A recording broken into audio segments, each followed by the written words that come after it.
All right, it's Thursday night. It's time for the BS sessions. With me, as always, is my sick friend, Big Sexy, Jerry Supe. What's up, brother?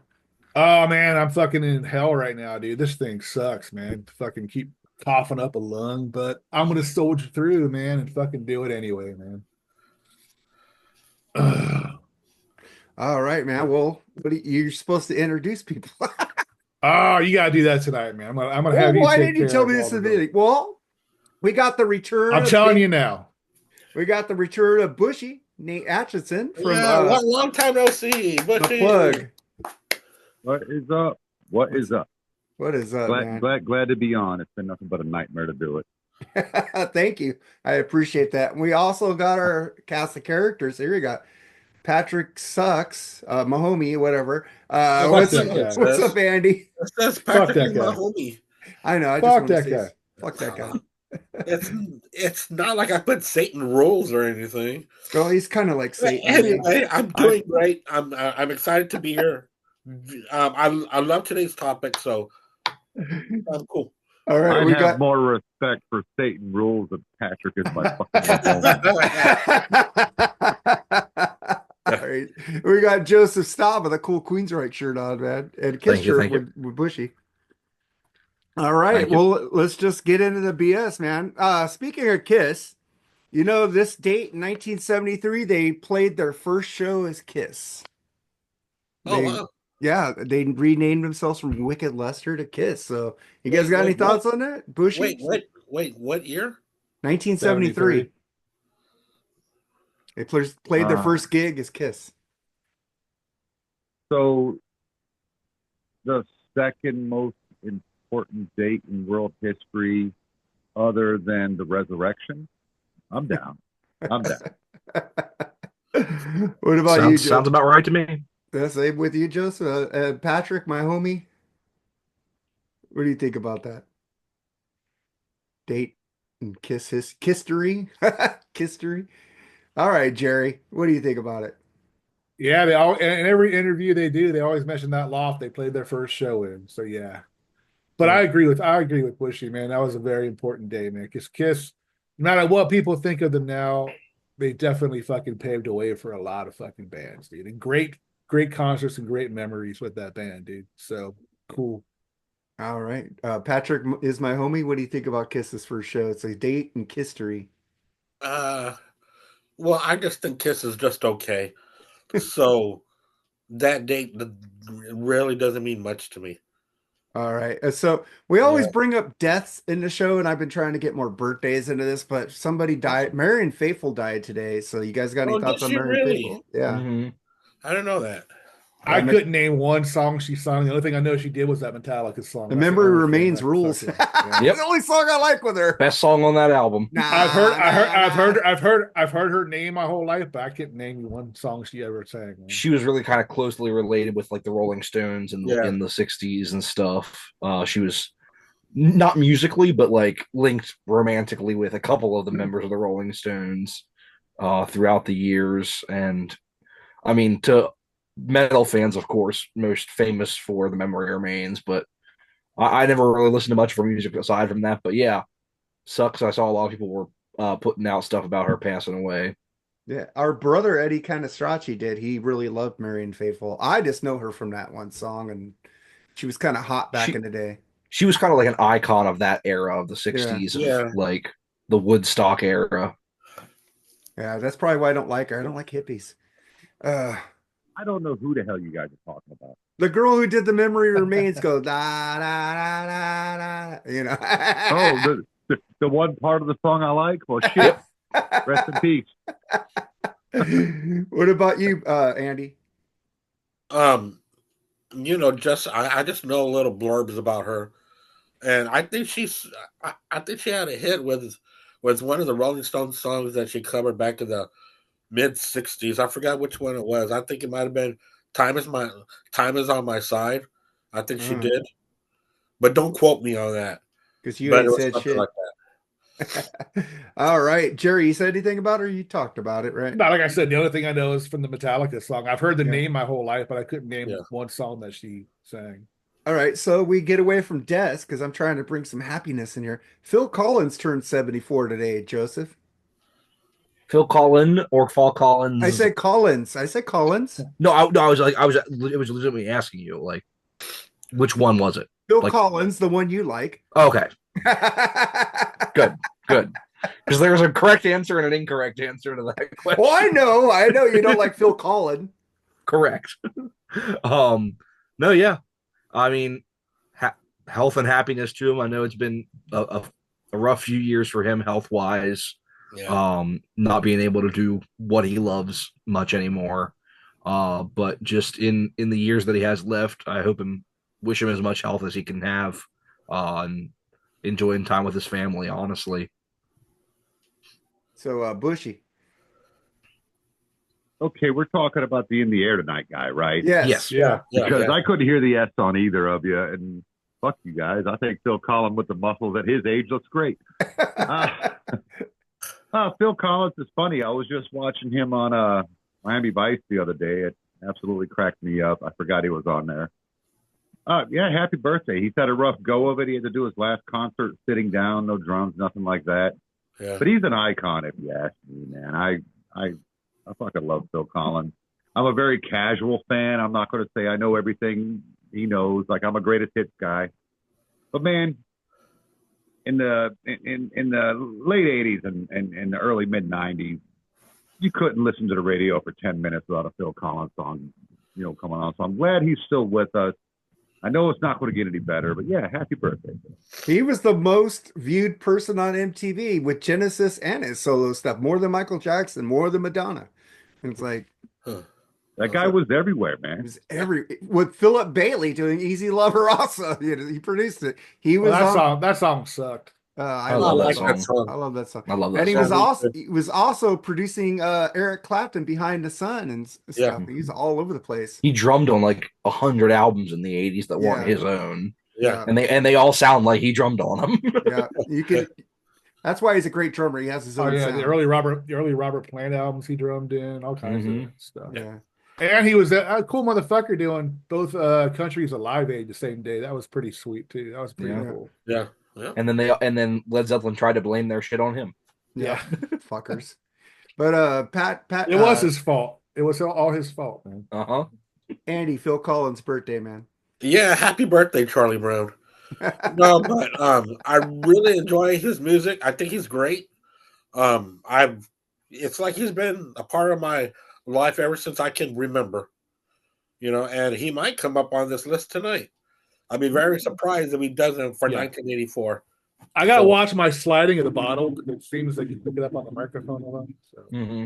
Oh, Andy is that the pointed noise out. you were talking about? Yeah, I was doing that, and Andy kept muting me. I'm like, who the fuck is muting me all the time? I kept unmuting it, but yeah, sorry about that. No, man, it's no big deal. I thought that was better to mute you than asking you to stop. So I just, I don't want to be rude, so I just muted Oh, you. you can tell me to shut the fuck up. I don't care, dude. Oh, absolutely Whatever. not. Absolutely not. All right, Jerry, Phil Collins, man. I mean, like I said, man, he's fucking legend, man. I mean, it's sad these people have to grow old, man, because It's sad people have to die. I mean, to say that Phil Collins wasn't part of all of our use as far as growing up in the '80s, Yeah.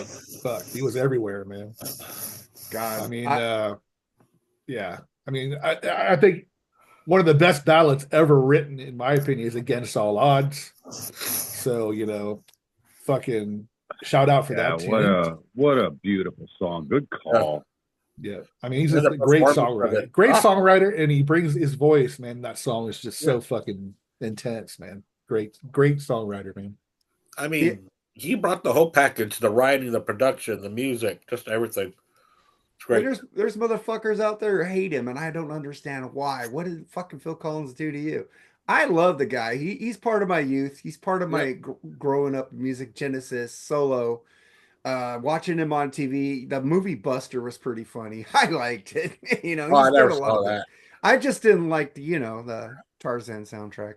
But he fucking rules, and I love One More Night. That's a fucking great ballad also. It is. Yes, it is. Yeah, he was a really good ballad writer. Really good ballad, right? Yeah. Happy birthday, Phil Collins. And I did see him on the Not Dead Yet tour where his son was playing drums and he Oh, was wow. sitting in a chair. His voice was still there. And He, he even got in front of his son and did a little drumming on some electronic shit. It was pretty cool. he just has to sing everything a few octaves lower or a few keys lower, I should say. And he's been doing that for 30 some years. I mean, you look at the Invisible Touch tour and he was doing certain stuff lower just because his voice was naturally aging. But still, that even happens with everybody. Yeah. Well, almost Yeah. everybody. There's some freaks of fucking nature out there. oh yeah, I mean Tommy Shaw, geez, Glenn Hughes. Glenn Hughes. Glenn yeah. Hughes. Fuck, man. Yeah. And Glenn Robin Hughes Zander. shouldn't even have a voice anymore. Robin Zander. I mean, fuck, Yeah. man. Well, Paul Stanley fucked his voice up by like not taking it easy after vocal surgery and just went out 3 months after he's supposed to be out a year. He fucked himself up on that one. That's why Tom Kiefer could still sing the way he does, and Paul had to call it quit. Yeah. I'll tell you what, I've seen Tom Kiefer live twice. He sounds amazing. He's got a great fucking band, man. He Oh, really God, does. yeah. I mean, it's like 30 people, but it's a great band.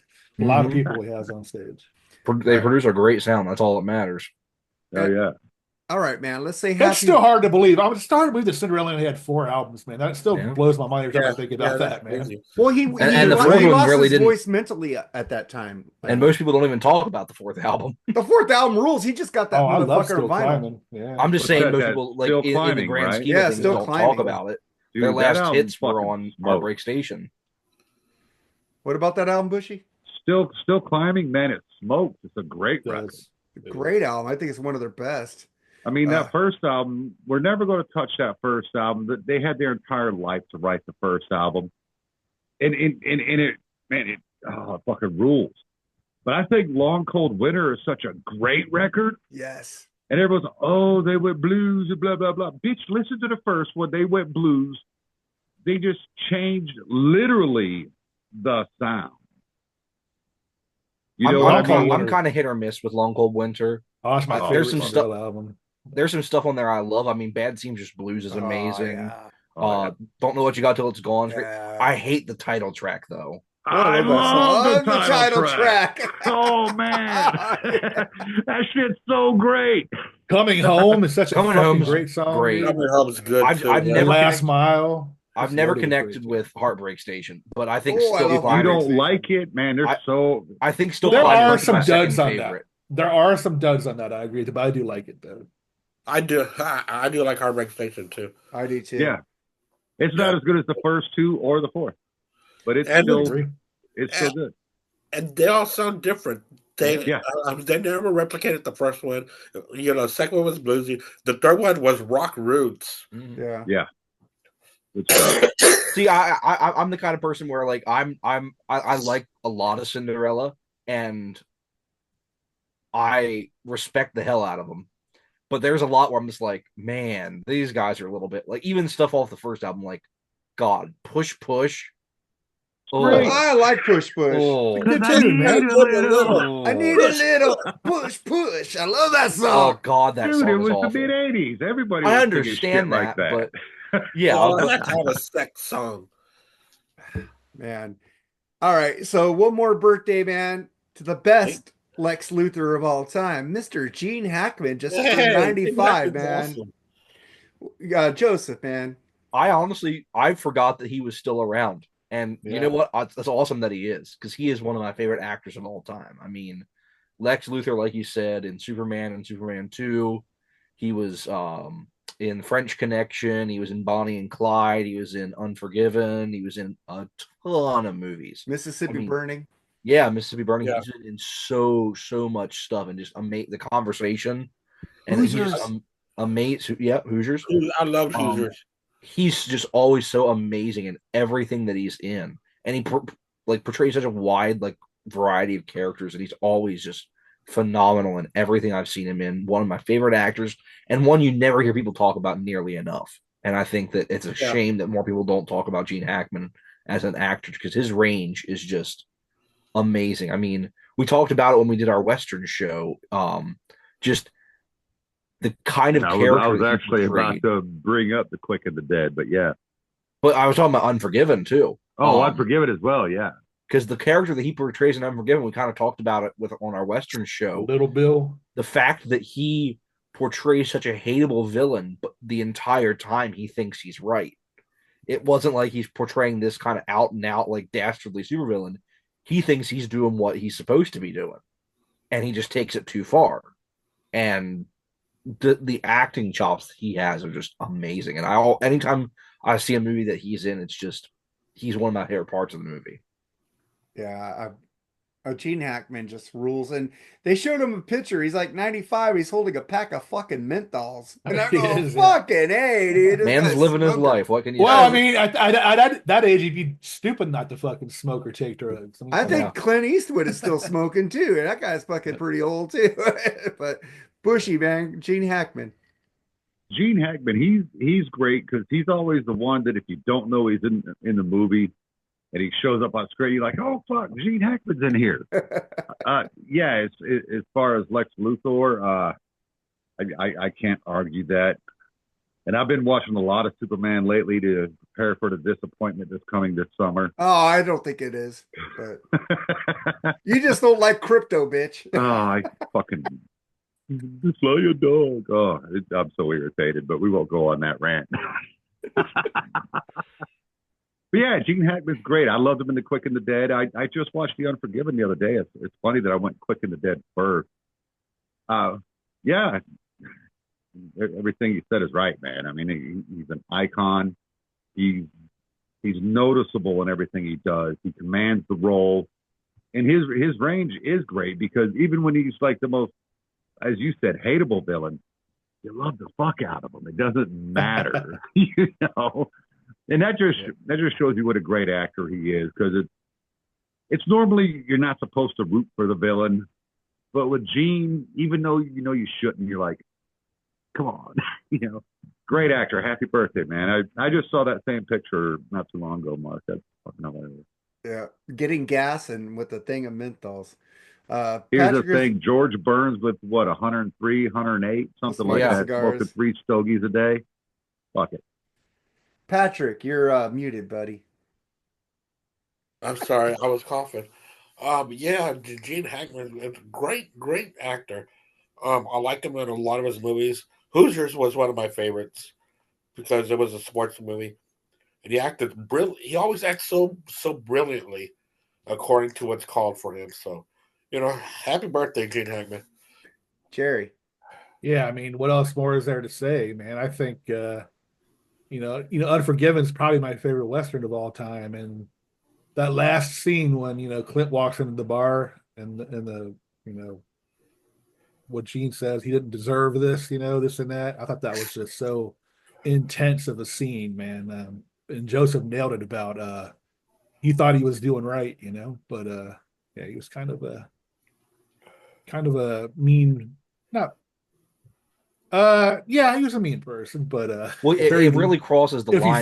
If you followed what he his rules, yeah, probably get along. But it was when he killed Morgan Freeman. That was when it crossed the line. Because even when he's like kind of like taking it a little too far with English Bob, like you're kind of laughing at it a little bit. Like you don't 100% see him as the villain yet because he's kind of putting on a show in front of the reporter and everything. But then when he captures Morgan Freeman's character and kills him, it's just like, oh shit, this guy is actually this guy's a villain. Yeah, man, I love Gene Hackman, the greatest criminal mind of all time. Wasn't he in the Inferno? Inferno? No. No. What was that big ship that blew up and was sinking? Poseidon the Adventure. Poseidon. Poseidon Adventure. Adventure. Yes, I he said was. Titanic. He was Yeah, in Yeah, there. he was the preacher. Yeah, It was great. Or Yeah. Titanic. I think he was the lead, right? I have that on Yeah. DVD. Him and what's her name? That one big chick. I forgot her name. That's pretty good. But let's get into some more movies here. Quentin Tarantino. He says something that plays in theaters for a token release for 4 fucking weeks, and by the second week you can watch it on television. I didn't get into this for all its diminishing returns. I mean, it was bad enough in 1997. It was bad enough in 2019, and that was the last fucking year of movies. Quentin Tarantino, says he's fucking pissed off at the way movies are treated now. What do you think about that, Joseph? I mean, he's 100% right. I mean, streaming like music has killed the movie business. Yeah. I mean, almost any movie, even these big blockbuster movies, they're on streaming within a couple of weeks of being released in the theaters. Wicked came out last fall. It was on streaming within a month. The last Deadpool movie was on not on Disney Plus, but it was on streaming within a month. All these movies that you're basically waiting these months and months and months to see, they get their theatrical release. They make a ton of money a lot of times, but people just don't go to see them, and they're on streaming within a month. And I understand for somebody who came up in a different era of the movie business, like Quentin Tarantino did, it's not a sustainable model anymore because a lot of the studios won't put the time and effort into promoting movies, won't put the time and effort into giving proper theatrical releases to a lot of movies. Yeah. There's a lot of movies that came out that like a lot of like that made a ton of money, and then the studios basically had to say, "Oh, damn! Well, I guess we actually will put this out in the theaters for real, not just like in a couple theaters for a couple weeks." And I just think the movie business, much like the music industry, doesn't exist anymore. It's all these multi-million-dollar corporations running a streaming service. It's not like it was back in even 30 years ago, where you had a lot of these independent companies out there releasing and being able to release films into the market and actually get a market share of these things.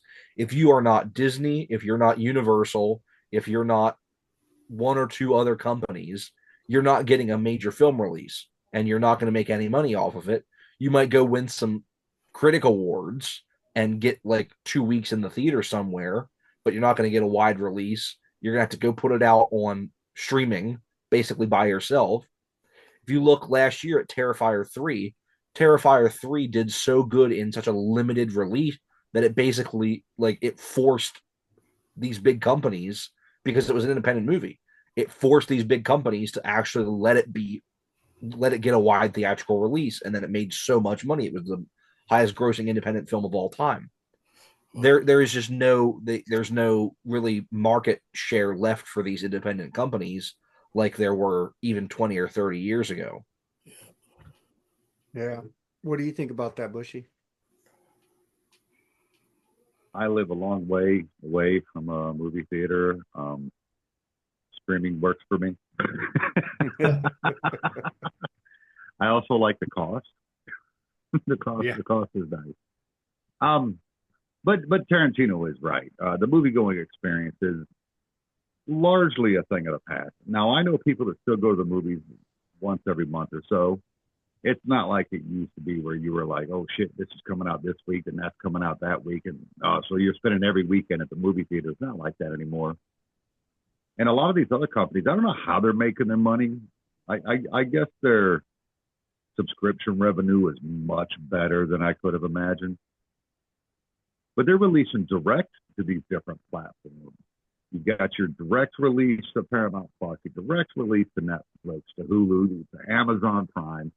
I mean, they're all going straight there. They've all got their own thing going on.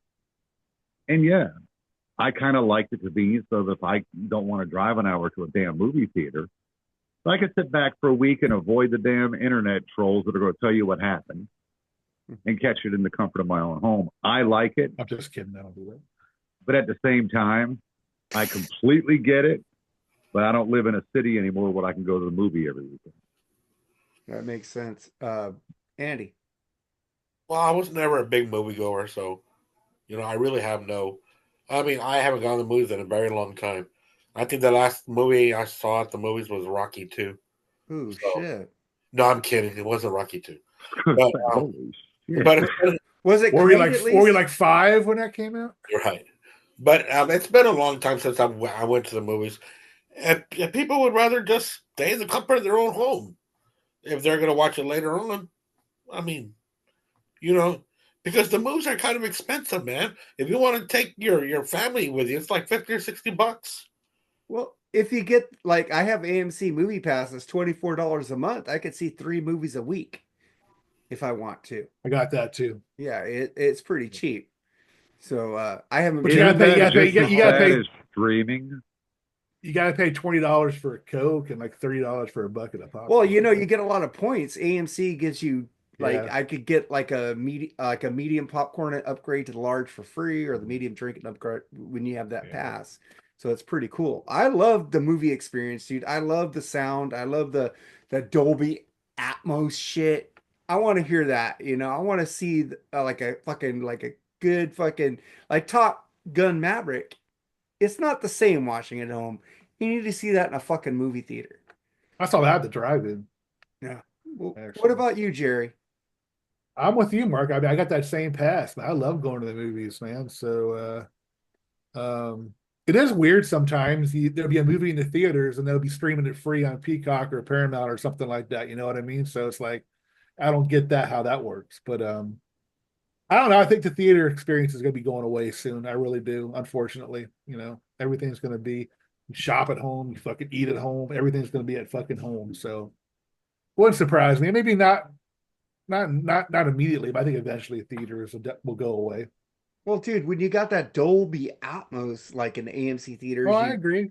it's like amazing. You got the sound all around you. You can't get that at home. I don't even. I Well, know no, there's I would argue some of these home you theater systems are can, getting yeah, so advanced Yes, absolutely. that if you have can. money for that shit, it costs a lot of money to get that shit. Yeah, The majority of people don't care for that. They'll just watch the yeah. movie on TV. Oh, I care for the sound. I'm an audiophile. We're music fans. We want to hear the fucking best audio we can. Yeah, well, So I'm just talking about the majority of people. I know, but the minority want to hear that shit. But what do you guys think about? I'm going to start with you because you're probably going to see this, Joseph. Stephen Pearcy and Warren DeMartini at M3. Yeah, man. I am pumped, especially once they announce the rest of the lineup. Carlos Cavazzo is going to be with them, and then Blas Elias from Slaughter is drumming, and he was with Stephen Pearcy last spring when I saw Stephen Pearcy at M3, and then the original bass player of Ratt, even before Juan Crucier, who was also with Stephen Pearcy last year when I saw him. I'm pumped for it, man. Stephen Pearcy, when I saw him play all of Out of the Cellar last year, did an amazing job. He was really into it. His voice, I mean, his voice has never been the greatest, but I thought he did a really great job. I'm just pumped because I wasn't sure what was going to be going on with M3. And I know I talked about it on here before. There was all kinds of drama with why haven't they announced the show yet? They were over a month late on announcing a lineup, and now we know why, because God, David Lee Roth. Like yeah, that was 100% a contract thing that they couldn't announce too early. Which I still don't know how I feel about that, but um, overall it's a pretty cool lineup. I'm excited. It's a lot of bands I've seen before, but it's bands that I've wanted to see again. Friday night is Sebastian Bach headlining. He always puts on a great show. Saturday, Accept's going to be there. Accept was great the last time I saw them a couple years ago in M3. They tore the house down. Winger's going to be there. Last time I saw Winger, Kip was actually a little under the weather, and so they kind of cut the show a little bit short. So I'm excited to see them again because the first time I saw them, that set list I sent you, Mark, a couple months ago, oh my God, was That was amazing. amazing. Like they are a band that will pull out stuff from all of their albums live, and they have such a great catalog of albums, especially their later stuff. And I'm excited because last time I saw them, they didn't play anything off the new album, and it was after the new album came out. And they didn't play anything off the new album because they had to cut the show short, so they just played all the hits. So I'm excited to see them again. I haven't seen Warrant in a couple years. They're going to be there. Ace Frehley's going to be there, which I'm not looking forward to because we had that conversation last week. But yeah, it's a lot of bands that I've seen recently. But some pretty solid contenders in there. Let me pull up this again. Great White, the kid they got singing for Great White, I think is great. He does a great job. But yeah, definitely Sebastian Bach, Accept, Winger, Pearcy and DeMartini, Warrant, and Great White. I'm definitely looking forward to seeing all of them again. They always pretty consistent with putting on good shows. Plus, it'll be cool. Now I will have seen Warren DeMartini. Plus, if it does end up being Carlos Cavazzo, I will have seen 3/4 of the classic Metal Health lineup of Quiet Riot, but none at the same time. I saw Frankie Banali right before he died. I saw Rudy Sarzo a couple times the past couple years with Quiet Riot, and now I'll see Carlos Cavazo. You know what's cool? I did hear on Eddie Trunk, they were on there, Martini and Pearcy, Hmm. and they want to make an album, dude. Yeah, And the thing is, they were brushing off Blotzer and Crucier big time. There's yeah. something going on. I thought those guys made amends. I guess not. But Well, I mean, if you remember, Crucier wasn't even part of the Infestation. He wasn't on that album. yeah, Blotzer, the whole thing happened after that with the Bobby Blotzer's Rat experience. Um, I mean, it's I of the ones that I'm most surprised about is the fact that it's Pearcy and DeMartini. yeah, I thought it would have been because I think even Steven and Juan had been doing stuff a couple years ago, so I yeah. was surprised that at least it wasn't the three. I think the only reason that Juan isn't part of it because it would be even more obvious if they did it all of them without Bobby. Yeah. Well, what I was getting from that interview with Eddie Trunk is that they just want to celebrate the music without any distractions. I guess Yeah. those two bring a lot of distractions to the band. So, and they were talking about they were in this like just writing new songs Mm-hmm. together. Like Warren's got a lot of riffs, and Steven already made a song with him. And it's Mm-hmm. like they want to make an album, but they're Which not going to call. I don't think they're going to call it Rat they're not because they said it's not, and they specifically said because of Robin, which is because of what Robin. Steven's big tagline has been for a couple of years now. That Yeah, without Robin, it can never be Rat again. But what I loved seeing is that, like, yeah, they're going out like this because Steven, they have a reliable band. I mean, yeah. Carlos Cavazo has always said if Warren DeMartini comes back, he'll come back. He wouldn't do it without Warren. And of course, they have Blas Elias and the bass player that have both been very reliable hands for Stephen Pearcy over the last few years in part of his solo band.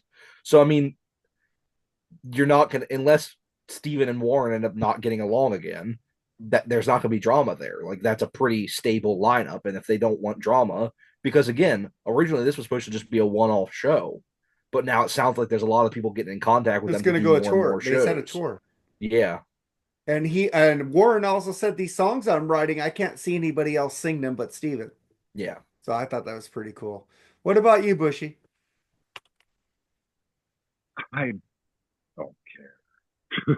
Oh, you're a huge rap fan. I'm not a huge Rat fan. I think the first album is flawless front to back, and after that, just get yourself a greatest hits CD. I just Did you remember like he was on our. Infestation? He loved Lay It Down. Remember that review we Oh did? yeah. He Yeah, loved yeah, that right. album. Ah, fuck that record. I Yeah, love that album. they're getting Oh, along and they're up there playing it fine. You know, I'm just not a huge Rat fan. It's one of those things. I don't care. Now, I did get to see the entire Quiet Riot lineup all together in 1997 at the Rock Never Stop tour. That was badass. That would have been awesome. I would have loved to see. Is that? I know they filmed like a DVD on one of those tours. Yeah. Um, I know that Warrant blew him off the fucking stage. Warrant should have headlined. It was Firehouse, Slaughter, Warrant, Quiet Riot. ooh, I love all those bands. Firehouse, they weren't bad. Not great, but not bad. Played for an hour. Slaughter surprised me because I wasn't really a Slaughter fan. But they surprised me. I enjoyed them. Played for an hour. Warrant killed it for 2 fucking hours straight, and then Quiet Riot came on to play for an hour to follow that. But they were still good. But Warrant just blew them off fucking stage. Jenny Lane was both hilarious and just a beast. Great show. Great show. But I did get to see the original Quiet Riot lineup. Or the Mental Health lineup, I guess is the right the way to say classic it. lineup. Yeah. Carlos Cavazo, fucking, Kevin DeBro, Rudy Sarzo, and Frankie Banali. It was badass. Nice. So what do you think about Martini Pearcy, Andy? And I don't know. I mean, if they do it, they do it. That's great for the fans. Um, it would be pretty cool to see them if they came around here. I would go see them because I saw Stephen Pearcy probably about 3 or 4 years ago with Great White. Oh well, with Jack Russell's Great White, and Stephen Pearcy was good. You know, like Joseph was saying, he might not sound like he does, but he's not up there calling it in. He really does give 110% percent of performance on stage, and you really want to see that. I would rather see that than someone who's mailing it in but sounds great. Mm-hmm. This is rock and roll, man. You got to give it your all. And so, yeah, now that I'm thinking about that and saying that out loud, this is going to be great for Ratt fans. Mm-hmm. I would see that if it came here. I would Yeah, totally go by I would myself. too. I don't care if nobody goes with me. I've never seen Steven. I've never seen Rat. So if I Okay. see one of my favorite all-time guitar players is Warren DeMartini, I'll be happy. Yeah. That I guy saw. fucking jams. Hopefully they'll I play Rocklahoma. Who knows? They yeah. might play Rocklahoma. Yeah. Maybe. I've seen Steven twice. The first time was good. He played a nice mix. He played a lot of stuff off the EP, which is kind of weird. Oh, But wow. like he played like almost the entire Rat EP, which is a little weird. But the second when I saw him last year when he did the All Out of the Cellar was just phenomenal I bet. because it was songs that you could tell he was enjoying bringing back live because it was stuff that he hadn't done in a long time. It was stuff that he hadn't really gotten out of the cellar joke Yeah. in a while, and you could tell he was having a great time bringing back all those old songs off the first album and just doing everything in order. And then the way they, at least the show I saw, because I know that he'd been changing up what the encore was. He only had time for a couple extra songs, and the way he teased it, he's like, "Who knows? Maybe next year I'll be back with the 40th anniversary of Invasion," and he closed it out with "You're in Love" and "Lay It Down" was how he closed out the set. So it was a pretty cool set to see the entirety of Out of the Cellar plus the two best songs off Invasion of Your Privacy. Well, they're doing Invasion at M3, so They keep going back and forth whether they're doing that or not. okay. I hope because I love that album. I love that I do album. too. So Bushy I hope doesn't. because like Yeah, I'd love to that see was a them pull- fun review. That was a fun review. my favorite song on that album is Between the Eyes, which I don't think they play live, which I'd love to see them pull out. So I'm hoping they do. I'd love to see it if they do. All right, Jerry, man. We are spending way too much fucking time talking about Rat, so let's move on. Well, oh, you don't want to say nothing? You didn't say shit I about mean, it. it's great. It's great. Yeah, okay. All right, well, I got only one more BS story. Matt Pinfield had a stroke. What do you think about that, Jerry? I mean, it's a shame, dude. I mean, I wish him a speedy recovery, man. He's a cool dude, man. I like listening to him. Very about you? knowledgeable dude, mellow, humble guy, man. It's a shame, man. What about you, Joseph?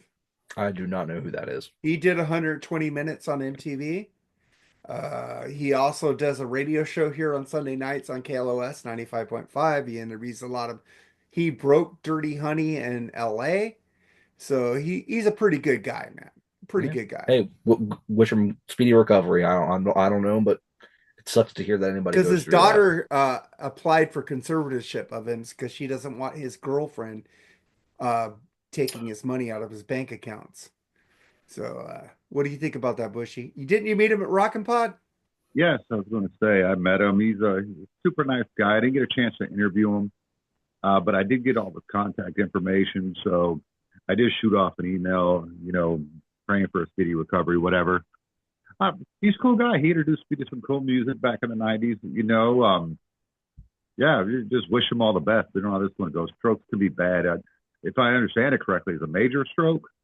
Yeah. Yeah, so that could be that could be bad news, but I'm definitely hoping he gets better. Patrick is my homie. Do you know Pat? Yeah, Matt Pinfield was in the middle of all that 90s rock music that was coming out. He was in the middle of introducing new bands and back then. So anytime he was on TV or like on the radio, I listened to him. I really like his personality. And it's really good to hear that he's a nice guy because I always got that vibe from him. So Yeah, he truly is, man. He truly is. He took time out. You could tell he was in a rush to get out of there. He'd been in there all day. There's like 40 podcasts there he's talking to. But he still took time to talk to me and give me that information. And I'm talking like 10 minutes. He didn't just stand there, hey, how you doing? So, that was the vibe I got. He's a real sweet guy. Yeah, so the best of luck to Matt Pinfield, man. I hope he recovers, and I hope that all that fighting over conservatorship and money doesn't get ugly. Jerry. It always does. Money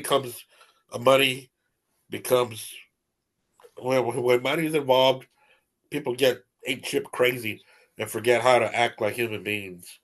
So let's hope that doesn't happen. What about you, Jerry? I already talked about it. You did? You talked about Matt You Pizza? asked He me was the first. first. Yeah. Oh, I did. Okay, well, let's get into what we're doing, Andy. This is your subject. What are we doing, Andy? Yeah, today we are going to be talking about our top 11 songs of 1984. Um, we're making a K-Tel album. So what K-Tel albums were, there were compilation albums that had different genres on there. They had rock, pop, R&B, country. So I kind of did my list like it's going to be a K-Tel album.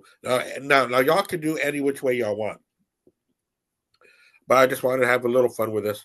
And I think all of mine were released in 1984. A couple of them I had to delete because they were either released in 83 or 85. A lot of them in 83 that I didn't know. Because the album came out in 84, but the singles were done earlier. But y'all can do it any way that y'all want. I'm not going to be all like, oh, you do that. I do. Well, what I did is I put songs that I was jamming to in 1984 and songs there's albums that were released in 1983 but the singles came out in 84. So I Right. got a couple of those. Yeah. And I'm not like me and Joseph were talking about, I'm not going to say I would have picked that, but that wasn't in, you know. Yeah. The thing is I'm just going to pick shit that I was listening to as a 13, 14-year-old kid Yeah. back Yeah. then. That's how I did my list. Yeah, I'm gonna do it. I'm gonna do it the same way. I pretty much I pretty much did it that way. So let's just have fun with this. It sounds like it's gonna be a fun time. So Well, ask Bushy and Joseph how they did their list. you let me get to it. Okay, sorry, man. Joseph, how did you do your list? So just to kind of ease my own suffering, because I have like 30 honorable mentions on this. Oh shit! But I'm not going I to got list all of three. them. I got I'm three. not. My only qualifier was it had to be the first. I just looked up albums of 1984 and picked songs off of it. So I didn't check when the singles were released. I didn't check any of that stuff. It was just if an album came out in 1984, it was fair game to pick a song off of. I Okay, didn't cool. include anything that was albums from 83, but singles released in 84, same thing with 85 that had early singles. So all of these songs, most of these probably aren't even singles. But it had to be from an album that came out in 84. Right. Okay. That was my only qualifier. Bushy, how did you do your list? All right. Blind Panic. I started, looking up, singles from 1984. And as I was reading list upon list upon list, I'm like, Yeah. holy shit, there's a lot of music that came out that year. So I went by things that either meant something to me then that I distinctly remember listening to at that time, because I was in Heidelberg, Germany, or something that I listened to on the regular since then. Because I really started getting into music myself 87. Yeah. When I was constantly listening to the radio. Mom and Dad weren't controlling it anymore. So 86, 87 is when I started really listening to the radio. So some of these I may not have dug back then. And most of them are probably on the Billboard 100, if I'm being honest with you, the big singles. Oh, yeah, me but too. I'm easily fucking entertained. We all know that. So I just had fun with it. I was like, oh shit, I remember that. I've got music all over the board here. No country. But yeah, I'm all over the place on this one. This was fun. Looking back, I was like, holy shit, what a great year. For top 40 radio. Yeah, it was a lot of fun because I remember listening to most of these songs on the radio with my folks. Going to school, going to go run errands, just doing things on the weekend, and just having the radio on. Going to the jukebox and playing these songs. So we'll go.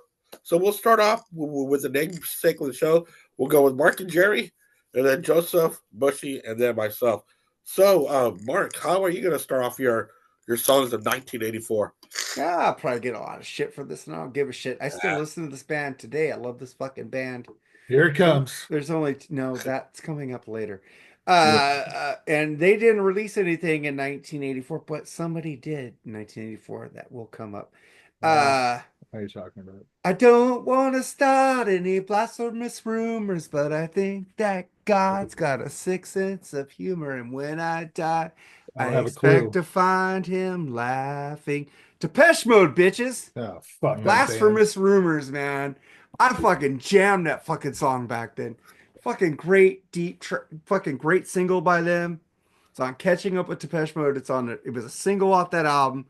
Blasphemous Rumors by Depeche Mode. I fucking love that song. I've never heard it. To be I don't know, honest. man. I just Same, never could get same. into Never, those guys. dude, listen to those lyrics. I don't want to start any blasphemous rumors, but Well, I whoop think de that do. God, I don't like the song, and then. but you never heard it. Think that God has a sixth sense of humor, and when I die, I expect I've to heard find him enough. laughing. Fucking great, it's a pop fucking song with deep lyrics. It fucking rules. Yeah, I just never got into that. You them, and dude. your pop songs with deep lyrics, Mark. I think every show we've done for the past month, you have Right? to emphasize, oh, it's a pop song with deep lyrics. We Built the City has great They're deep allowed- lyrics. Oh, Full fuck, come on, corporation. dude. Pop songs That song are wasn't allowed to 1984, have was deep it? lyrics. No, it Mark. wasn't. But I'm That was just That was saying. like 85. 86 or 87, yeah. 85. Hold on, I don't have to sing on this motherfucker, do I? 'Cause I'm Yes, No, gonna fuck you up must. I now. will do all the karaoke tonight. All right, Jerry. We've already heard the Pets Mode. What do All you right. got? How can I fucking top that? You can't. You Let's probably see. can.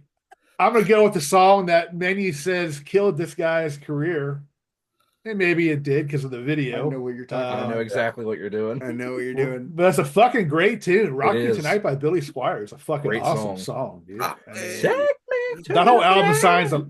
Signs of Life is a great album. It is All a Night fucking Long, great Rely album. on You. Yeah, it's just great fucking music. And yeah, man. I mean, he just disappeared after that. Not The to me, rumors but are- to everybody else. I mean, he did that really shitty song like 3 or 4 years ago, and that was all we've heard of him since then. You know, Well, I think he does like some not Ringo Starr type. He does some jam sessions with other people every now and then. I know that, but as I mean, far as that's- recording, man, hardly That's a guy anything. who spent the entirety of the 80s trying to live up to his debut album. But he's making bank with fucking sampling, so he's not making money. He's making. He's a the lot king of of money, rap. So, yeah, No, But, but that debut album is great. I love Yeah. that debut album. but that video was cringeworthy. It was, man. Oh, I mean, so bad. it was everywhere. He didn't want to make it though. Well, You could tell. yeah, All right, just yeah. but the song itself is fucking awesome. So Rock Me Tonight. Yeah. Rock me, rock me through the night. All right, Joe. What do you got, man? All right. Well, Mark decided to open his list with a blasphemous pop song. I'm going to open my list with a blasphemous metal song. And probably one of the heaviest songs that'll be on anybody's list on this show. And that is the opening track from the amazing Don't Break the Oath by Merciful Fate, A Dangerous Meeting. Great opening track. It's what I'm going to open my K-Tel album with. Probably the heaviest thing on my album, especially considering some of the stuff I'm going to have later on in my album. Doesn't necessarily fit too well, but it's probably my favorite Merciful Fate song. One of my favorite albums of 1984, so I had to include something off that album. Right, they played that one on the radio all the time. On the Oh way. yeah, My mom had top 10 hit. my Really? mom had Merciful Fate sticker on her Buick. Mm-hmm. Who? Buick I didn't even know who the fuck they were in '84. But yeah, go ahead. Most people didn't, Mark. It's okay. Yeah, I was Most 13, people 14. still don't, if we're being honest. Right, yeah. I only know about it because I'm in these groups that talk about them constantly. It's Yeah. a fucking great song. All right, Bush. What are you gonna start off with, man?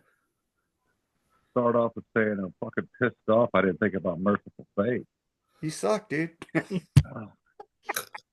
Great. I know you love them.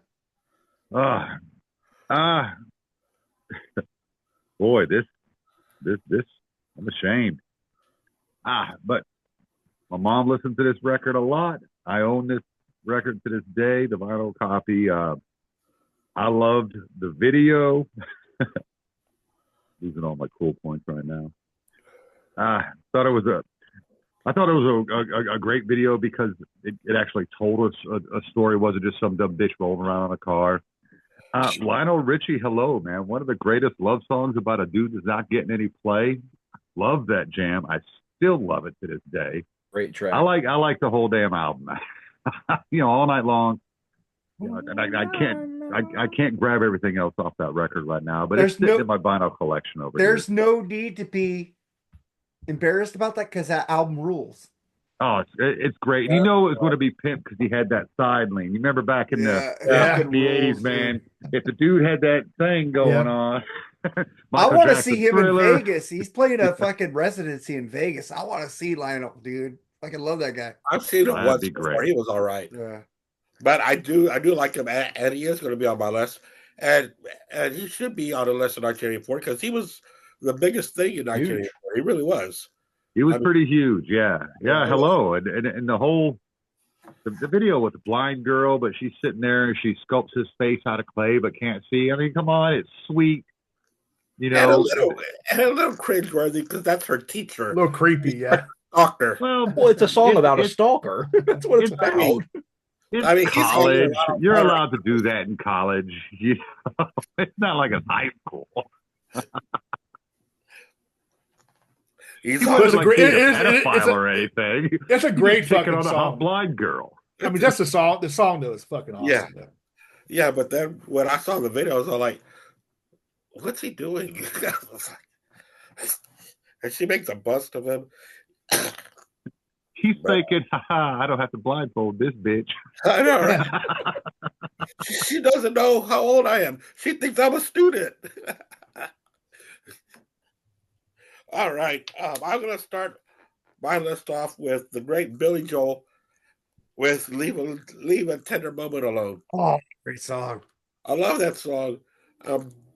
I think that was off of An Innocent Man, which was like a 50s throwback album. It's a very good album. I liked it. It's got Uptown Girl and a bunch of other big hits, but I really like Leave a Tender Moment Alone. The harmonies on that, the music is so good. It's a throwback to the 50s, but it sounded so today back then. And maybe even now, because it's a great song. So Leave a Tender Moment Alone. Great song. Yeah. That's how I start off. All right, Martin, what's your number 10, man? I'm just gonna say, fuck off, Dr. Fuck. You're wrong. Prince rules. Let's go crazy. One of the fucking best songs of 1984. Fucking beloved. one of the best guitar solos of fucking 1984. I love you, Dr. Fuck, but Prince rules. Let's go crazy, man. From the Purple Rain soundtrack. Love it. Mark, it's Yeah, not even the best guitar solo on that album. It isn't, but it's like Purple Rain's the best guitar solo album on that album. Might be coming up later. Oh, fucking. Let's go crazy. Damn it, do I not I have just- Purple Rain on my fucking list? My list is trash. There will be no Prince on my Martin, list. good song. All right, Jerry, what's your number 10? But I have no apologies for actually loving the song. As a matter of fact, I heard this just a couple of days ago. I fucking love it. John Parr, Naughty Naughty. Yeah, I love Dude, that song. That's Naughty, a fucking naughty. jammer, dude. Yeah. Come on, man. That was a Just fucking took my jammer hand, back then, Take dude. it easy. Love that fucking song, It's dude. been years since I Way heard Way that better song. than that other Naughty Naughty that came out years later. Yeah, danger, shit like that. get naughty, naughty. Nah, dude, with John Parr. that's John another Parr guy. rules. He seemed to fall off the face of the earth, too. Jeez, man, I love that song. He did. That He had song- that, he had that that and he had song's St. fucking Elmo's awesome, Fire. dude. That's it. No, he had other songs. He had a ballad, too. I can't remember the ballad he had. That was pretty I only awesome. ever heard those two on the But, radio. That song was cool. I remember the video. He was fucking pretty cool with the American flag guitar. He's fucking English, I think. I played that on Fuck that yeah, metal dude. station. Fuck yeah. I fucking Oh, love that that song's Same. awesome, dude. Same. I have no apologies for liking that song. That song fucking rules, man. So yeah, naughty. All right, Joe. Loud and bawdy. Great Yeah. song. I didn't even think of that song. It's been years Please, since I man. heard that song. Take But- it easy. Going to keep up the heaviness of my album, which is going to tail off pretty strongly here in the next few songs. But in my opinion, one of the greatest guitar intros of all time that I always hated how they play it live because they slow it down and it ruins it. Sworn to avenge, condemned to hell. The Sentinel by Judas Priest, off Great. Defenders of the Faith. That guitar intro is just Great fucking amazing song. with Yeah, that's a really Tipton good. Downing just doing amazing, and Rob Halford's vocals on that song are just amazing. One of my Yeah. favorite Judas Priest songs. Yeah, that was their last good album until Painkiller came out. Yep. That was a big stretch. That was a stretch of almost 8 years of just blech. Yep. Yeah, it really was. All right, Bushy, what's your number 10, man? Oh, He's way high up on my list, but anytime this guy's around, he's going to make the list. I know it's cheesy, and boy, it is meme worthy because I've seen it memed more than I care to admit. But it's a great song, man. I fucking love this dude. I'm never going to make apologies about it. Sammy Hagar, I Can't Drive 55, man. That was all over the radio. I knew you'd pick that. Yeah, it's just a banger. But I mean, it belongs high on the list because there's so much better stuff out there. And as I'm looking at my list, I'm like, no, I could even put that in there. 84 is tough.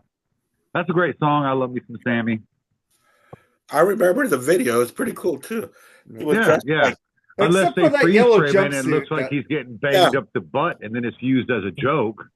the clothes that he wears in that video sucks though. But the video, and big time. It looks like he just finished parachuting. Yeah, and the videos very when 1984. I mean, the close-ups Eddie when all his Murphy band members are mugging for the camera. Yeah, I like how he flips over the judge and grabs the guitar and does that solo. Okay, great. It's fun. It's cheese. The outfit was ridiculous, but it was the 80s. I mean, come on. Yeah, I'd rather watch the Billy Squier video that Jerry was talking about. Oh No, no. I'd probably have to watch the Sammy Hagar video. I'm not a fan of that song, but I'd have to watch that video over the fucking Billy Squier one, dude. Sorry. Yeah, I would too. Yeah, my number 10 is going to be off of Shout Out the Devil, Looks That Kill by Motley Crue. I thought that was a killer song. I remember being a kid watching that video. They were like in some cave or something where all these women were chained up to the wall, and it's pretty cool. It was a really good video. They were all dressed up in their Shout Out the Devil gear. They were walking around with big old sticks of fire. It was pretty cool, man. Yeah, that was pretty badass in that song. era. Yeah. So yeah. Yeah, and the song is really good too. The song really could stand by itself too. So Looks That Kill. Mark, what's your number 9? Out on the road today, I saw a Deadhead sticker on a Cadillac. Great fucking You song, can't dude. do that, you never look. Boys of Summer, dude. That song never gets fucking old. Sounds great. It never gets old. It's like one of the best songs of all time. Yeah. It just, you could listen to that anytime, anywhere, anytime.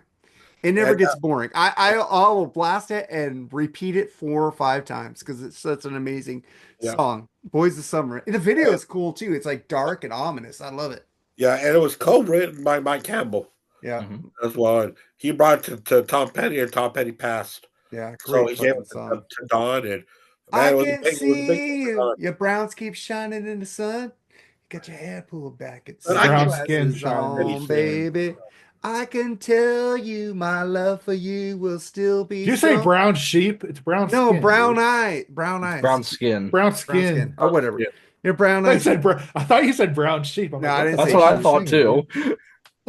After the boys of he's doing the summer Taliban have version. gone. All right, Gary. Number 9. Oh man, I absolutely fucking love this album. The album Reckless by Bryan Adams is a fucking masterclass of an album, dude. And the lead track, Run to You, dude, is such a great fucking song, man. I mean, it's fucking timeless. That whole album is fucking from start to finish. It's great. I mean, it's like a greatest hits album, man. I can't change It really is.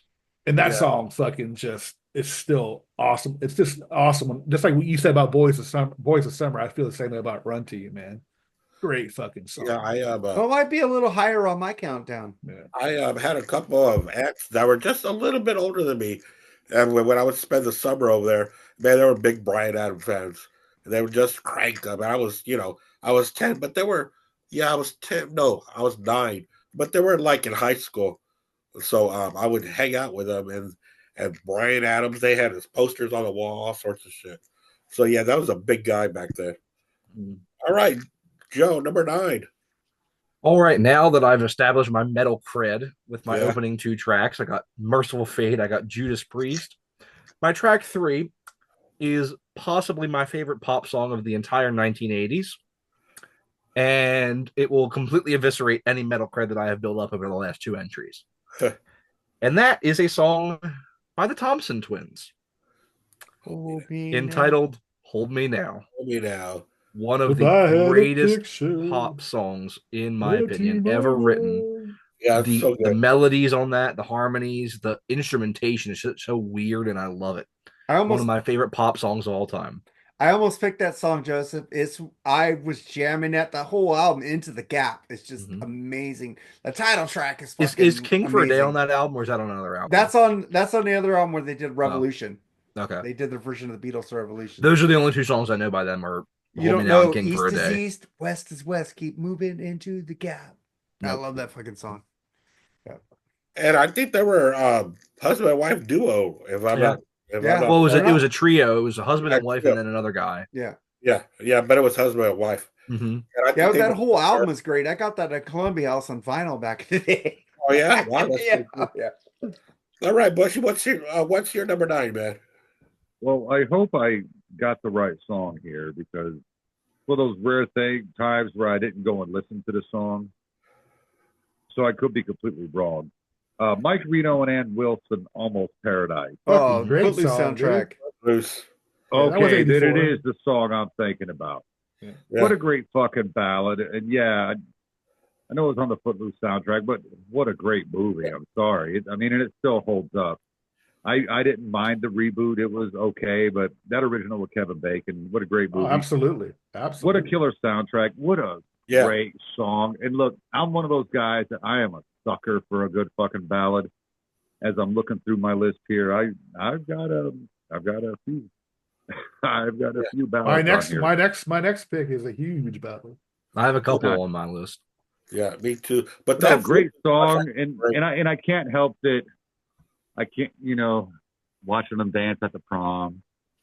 That they finally got to Great get their fucking dinner movie, dude. Yeah, love it. Great Good one. harmonizing vocals. If you don't like Kevin Bacon, I don't know if I could be your friend. Great movie. Well, he's hit or miss. I mean, Quicksilver. Well, he's got Quicksilver. Yeah, well, you got Animal House too. Come on. Mm-hmm. Thank you, sir. May I have another? I don't like Animal House. What the fuck is wrong with you?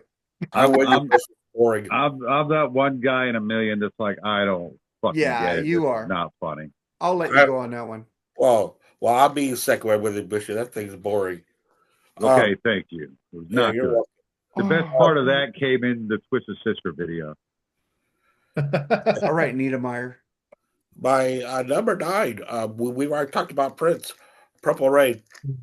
One of my favorite ballads by him. And I'm not the biggest Prince fan. I'm not. But So mad he's not on my list. Purple Rain is just undeniable. It's just undeniably good. You can lie and say, Prince sucks.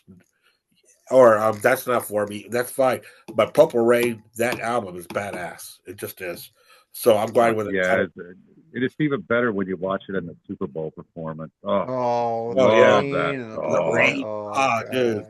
The big sheet with it's amazing. Yeah. And with that badass guitar, dude. Yeah.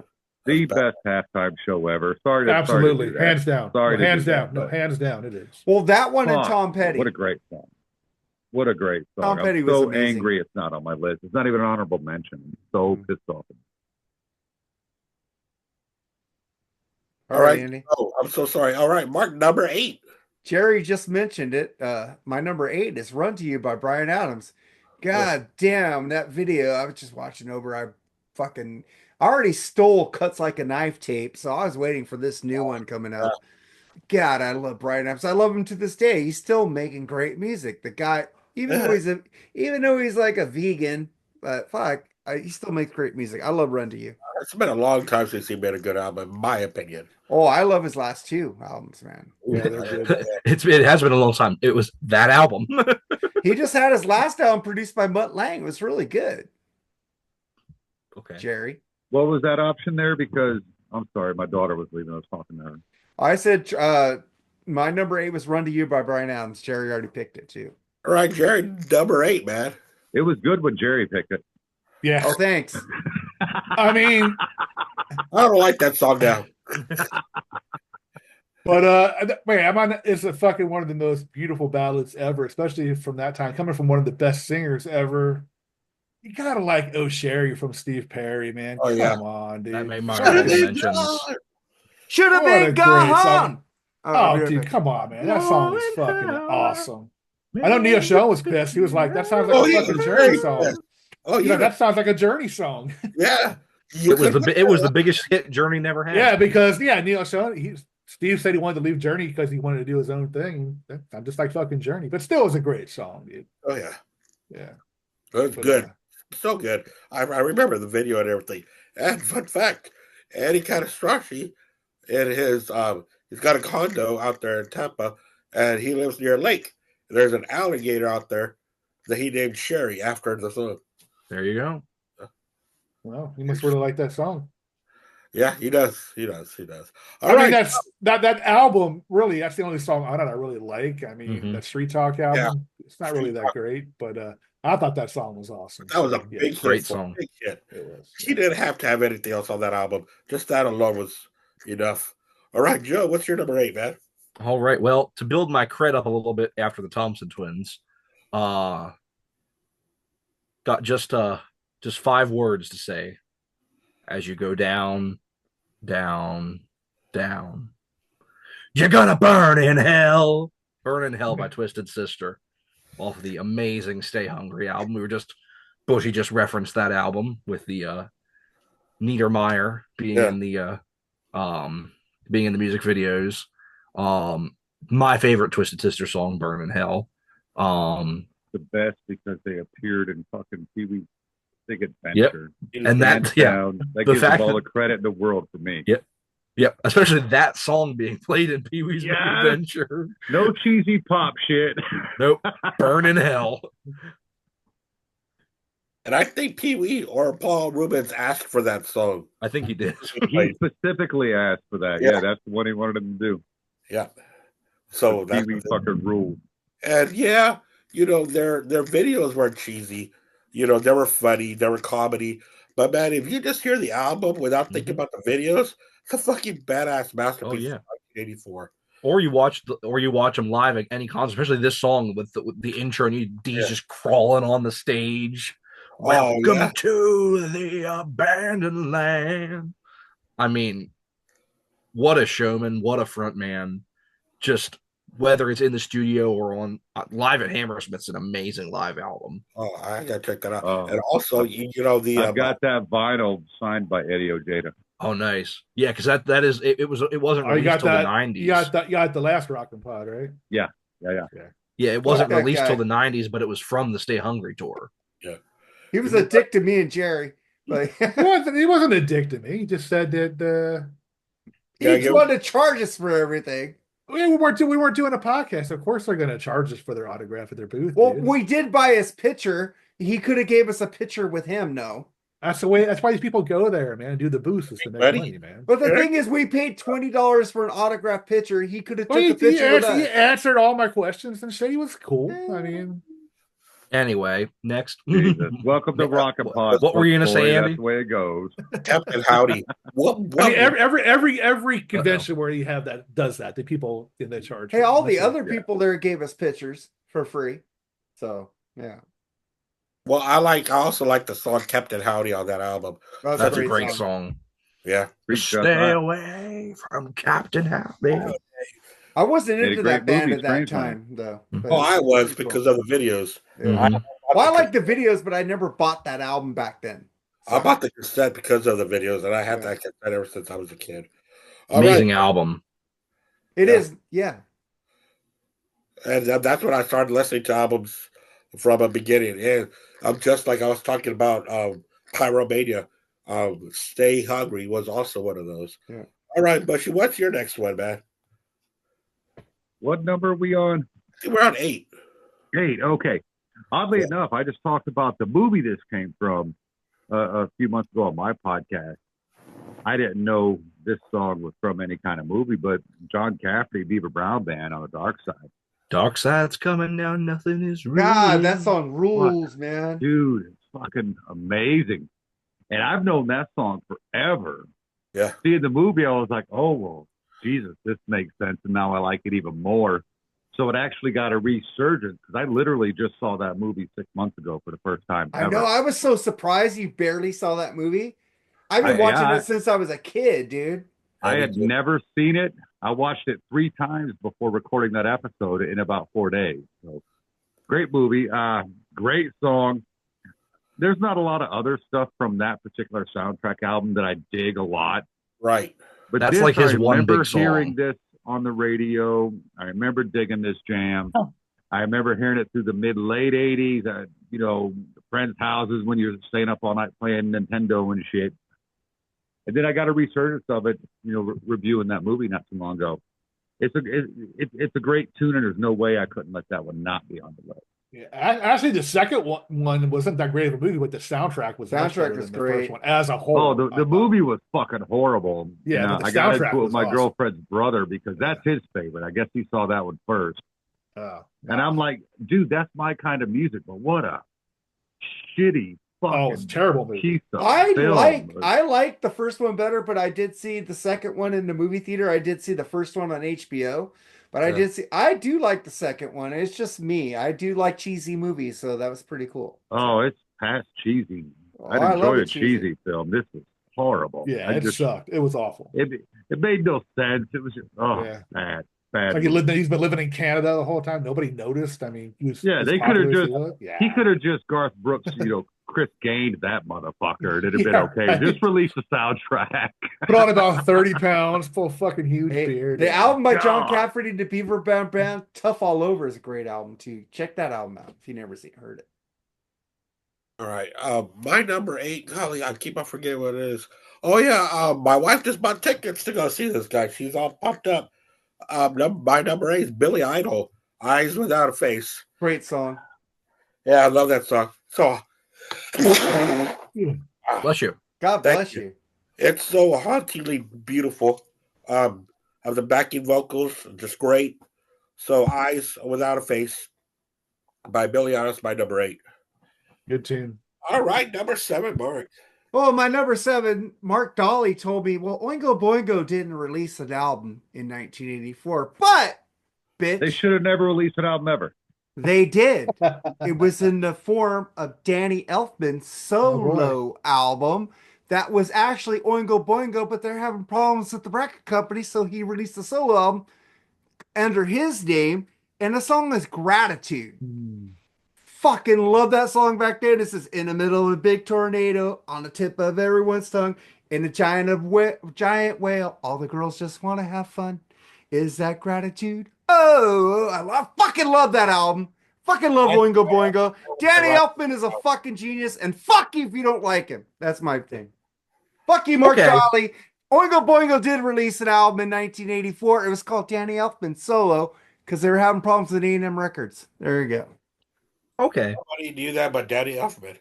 All right, Jerry. What is your number 7? A lot of people shit on this album. They shit on the Eliminator album, but I fucking love that album, dude. It's a good album. I fucking love the song Legs, dude. I fucking love that tune, man. I love the video. I love the fucking song. Just cool as fuck back then. Being a 13-year-old kid, man. Fucking drive up in this cool ass fucking car. The cool ass keychain. Everybody wanted that fucking keychain too. It was like, she's got legs. Yeah, it was great fucking. The only thing that irritated me about that album was like Frank Beard wasn't playing drums on it. Yeah. No, it was a drum machine. Yeah, it was Johnny Five playing drums. And I hated how they then Johnny went 5. And re-recorded all the drums on their earlier albums in that 6-pack. Yeah. That's why I'm so glad the box set that they have out now is all the original versions. But if you hear the awful gated drum versions, if you hear the last album where they did for that documentary of them, they did Raw. They did those songs with Frank playing live drums on there. Fucking great. See, I think the drum sound fits that album. I just hate how they went and tried to like cut and paste that sound onto their earlier. That was every band had a weird electronic sound they were going for in that era. When they do that song live, it was way better with Frank playing like acoustic drums. So, yeah, but it fits the sound of the album to me. Yeah. It does. But I was fine, and I was fine with it. Now when they redid it, I just like the chicks in the video more than the song at that time. Oh, really? Oh, yeah. I liked them both. I thought that was perfect. All right, Joe, what is your number 7? Yep. So closing out my side 1 of my album will be my all-time favorite Metallica song, Fade to Black. Had to put it on here. All Ride the Lightning. Probably my favorite song in 1984, looking back on it. Yeah. Just Absolutely gorgeous song, haunting lyrics, great playing, singing, everything on it. And then when it jams out towards the end, just phenomenal track. Yeah, good song, good song. All right, Bushy, what's your number 7? I got to say that is also my all-time favorite Metallica song. Not on my list. I was picking from the Billboard 100 because I was trying to think about what I was hearing on the radio at the time. Right, Uh, yeah. Same. and frankly, I didn't hear that song back then. Nope. It took years of developing music taste for me to discover the amazingness that is Ride the Lightning. It's the only Metallica album that I go to constantly. Yeah, Fade to Black, fucking genius. My number 7. This is a band that I'm not a huge fan of, like super uber casual fan. But I remember driving. I don't know if we were going to France, Austria, or Italy. We were over, in Germany at the time. We were listening to this on Armed Forces Radio or Armed Forces Radio Network, AFRTS, Radio Television Service is what it was. Night Ranger, man, Sister Christian. Oh, All yeah. of us in the car. It was very happy times with my family. Mom and dad were still together. My sister was 7. 7. I was 9. Man, jamming that song. Every one of us in the car could sing these lyrics. Oh, wow. Yeah. I still love this song to the day. Quality guitar solo. Great song. Not a big fan of Night Ranger, but what I've heard I dig. This is a top-notch tune. Yeah, that's a great song. Mm-hmm. Good one. All right, my number 7. Let's pull it up. Let me see here. My number 7 is going to be Lionel Richie, Stuck on You. Great That song. I went with. That's On another my great way, one. Stuck Um, on you. I just loved everything by Lionel Richie. I still got those same albums. I even have some Commodores because I really like the Commodores Yeah. as well. Um, I've even got a double live album by the Commodores because everyone made a double live album in the Say 70s. You, Say Me is a great song too. Yeah, that was off a movie soundtrack That too. was on White Nights White Nights, yeah. with Mikhail Baryshnikov and Gregory Hines. Yeah, Gregory great Hines. movie. And another great song that came off of there was Phil Collins Oh yeah, when doing that with that Marilyn Martin, Separate Mm-hmm. Lives. Separate Lives. Yeah, That's a badass song. yeah. But I'm sorry, Stuck on You by Lionel Richie. Got this feeling down deep in my soul that I just can't lose. Yes, I'm on my way. So yeah, and in fact, that's got a big country undertone to it as well. Yeah. All right, Mark, number 6. Another fuck you to Mark Dolly because he All said right. there was no Duran Duran in 1984. There was no There Duran was. Duran in 19. No, it was 1983. They had a single in 1984 When did the called live album come out? That was Arena. I think that was Arena. Yeah, later. but when did that come? Oh, was that 85? Yeah, 85. So the Reflex by Duran Duran Flip, the flip, single flip, came out in flex. 1984. Bum, bum, I bum. love that fucking song. I was jamming that fucking song. I was watching their fucking live movie of that up at my grandma's house when we rented it. The Reflex, flick, flick, flick, flick, flicks. I love that fucking guitar riff by fucking Andy Taylor. I love that song to this day. I love that fucking song. So Mark Dolly, you were wrong. My favorite Duran Duran song. Really? Yep. Really? I like Yep. Girls on Film. Nope. All right, Jerry, what's your Reflex number? I is didn't my know favorite. people even had a favorite Duran Duran song. So I look, got so learned many something Duran today. Duran songs, dude. I could talk All right. about it all day. I The do sh- quite enjoy Duran Duran. Well, I think the chauffeur is my favorite one off of Rio. So there you go. I think you said that in like at least 20 episodes, Mark. The chauffeur? Yeah. Yeah. Great ass You even song. played that on that metal station too, if I remember. Oh yeah, I did. Sing Blue Silver, bitch. Every time I got onto your channel when I get home from work, you had a Duran Duran song on the fucking you were playing, dude. Every One of my fucking favorite time. bands of all time. I can't deny it. I ain't fucking denying this shit. All right, Jerry, what's your number 6? And this is a song that actually got me into this band. Well, no, I think Highway Star actually got me into Deep Purple, but Knocking Out Your Back Door, man. I fucking love that song, dude. Was that the last album with that lineup? No, they had No, No, they House of had- Blue Light. House of Blue Light. House of Blue Light, right? I mean, we know what the topic's all about. I mean, maybe I didn't know back then. Maybe it was about, but it's a fucking great tune. That whole album is awesome, man. Yeah, it's a good album. Fucking John Lord, what a fucking great fucking keyboard player he was, man. What a talented fucking band, dude. All the way all across the way the around. board, man. That's one of my Okay. favorite bands. Yeah. We did a review on Freeform Rock We Podcast. did. Yeah, it was really good. It was good. It's sad when Gene Simmons wrote a song with more hidden innuendo about that topic than Deep Oh, Purple yeah. did. Right. But yeah, I mean that and Perfect Strangers, man, were two fucking The songs title that really track got is me into just Deep Purple. Deep Purple, amazing. Man, yeah. Call the Wild. I'm a bigger Mhm. fan of Side Call the 2. Wild was on. Call of the Wild was on afterwards, right? That Yeah. wasn't on Perfect Strangers. Mm-mm. No. No. Okay, gotcha. But yeah, that's my number 6. Was it Knocking at Your Back Door? Yeah, but boys and girls, be sure to listen to that whole album because Side 2 is my favorite compared to Side 1. Side 2, You were on that review, right, Andy? Yeah, he was. Yep. Yeah. I crapped on that Side 1 and Side 2 was Yes, you amazing. did. Hey, man, that's why you hear the whole album, you know? All right, Joe. What's All your right. Opening up side 2 of my album. Well, it was one of the biggest albums of that year. Had to pick something off of it. But what to pick? When you're looking at an album like 1984 by Van Halen, what could you possibly pick off that album? Okay. And so I decided to pick none of the hits. I decided to pick possibly my favorite deep cut off that album, and that is the amazing Drop Dead Legs. Oh, I love that song, dude. Best song on Just- the album. Effortlessly cool. The riff and groove are so in the pocket. And Dave just- yeah. I mean, just kind of half talking through the verses. Yeah. Just it's so good. One of I think the most underrated Van Halen songs in my opinion. Great Drop song. Dead Legs. Along with the beat of the drums. Mm-hmm. Drop Dead Legs. Wow. But I used to hear that on the radio every now and then. Yeah, that was one they play on the radio. But then they almost played almost the whole album. That's on the fair. radio.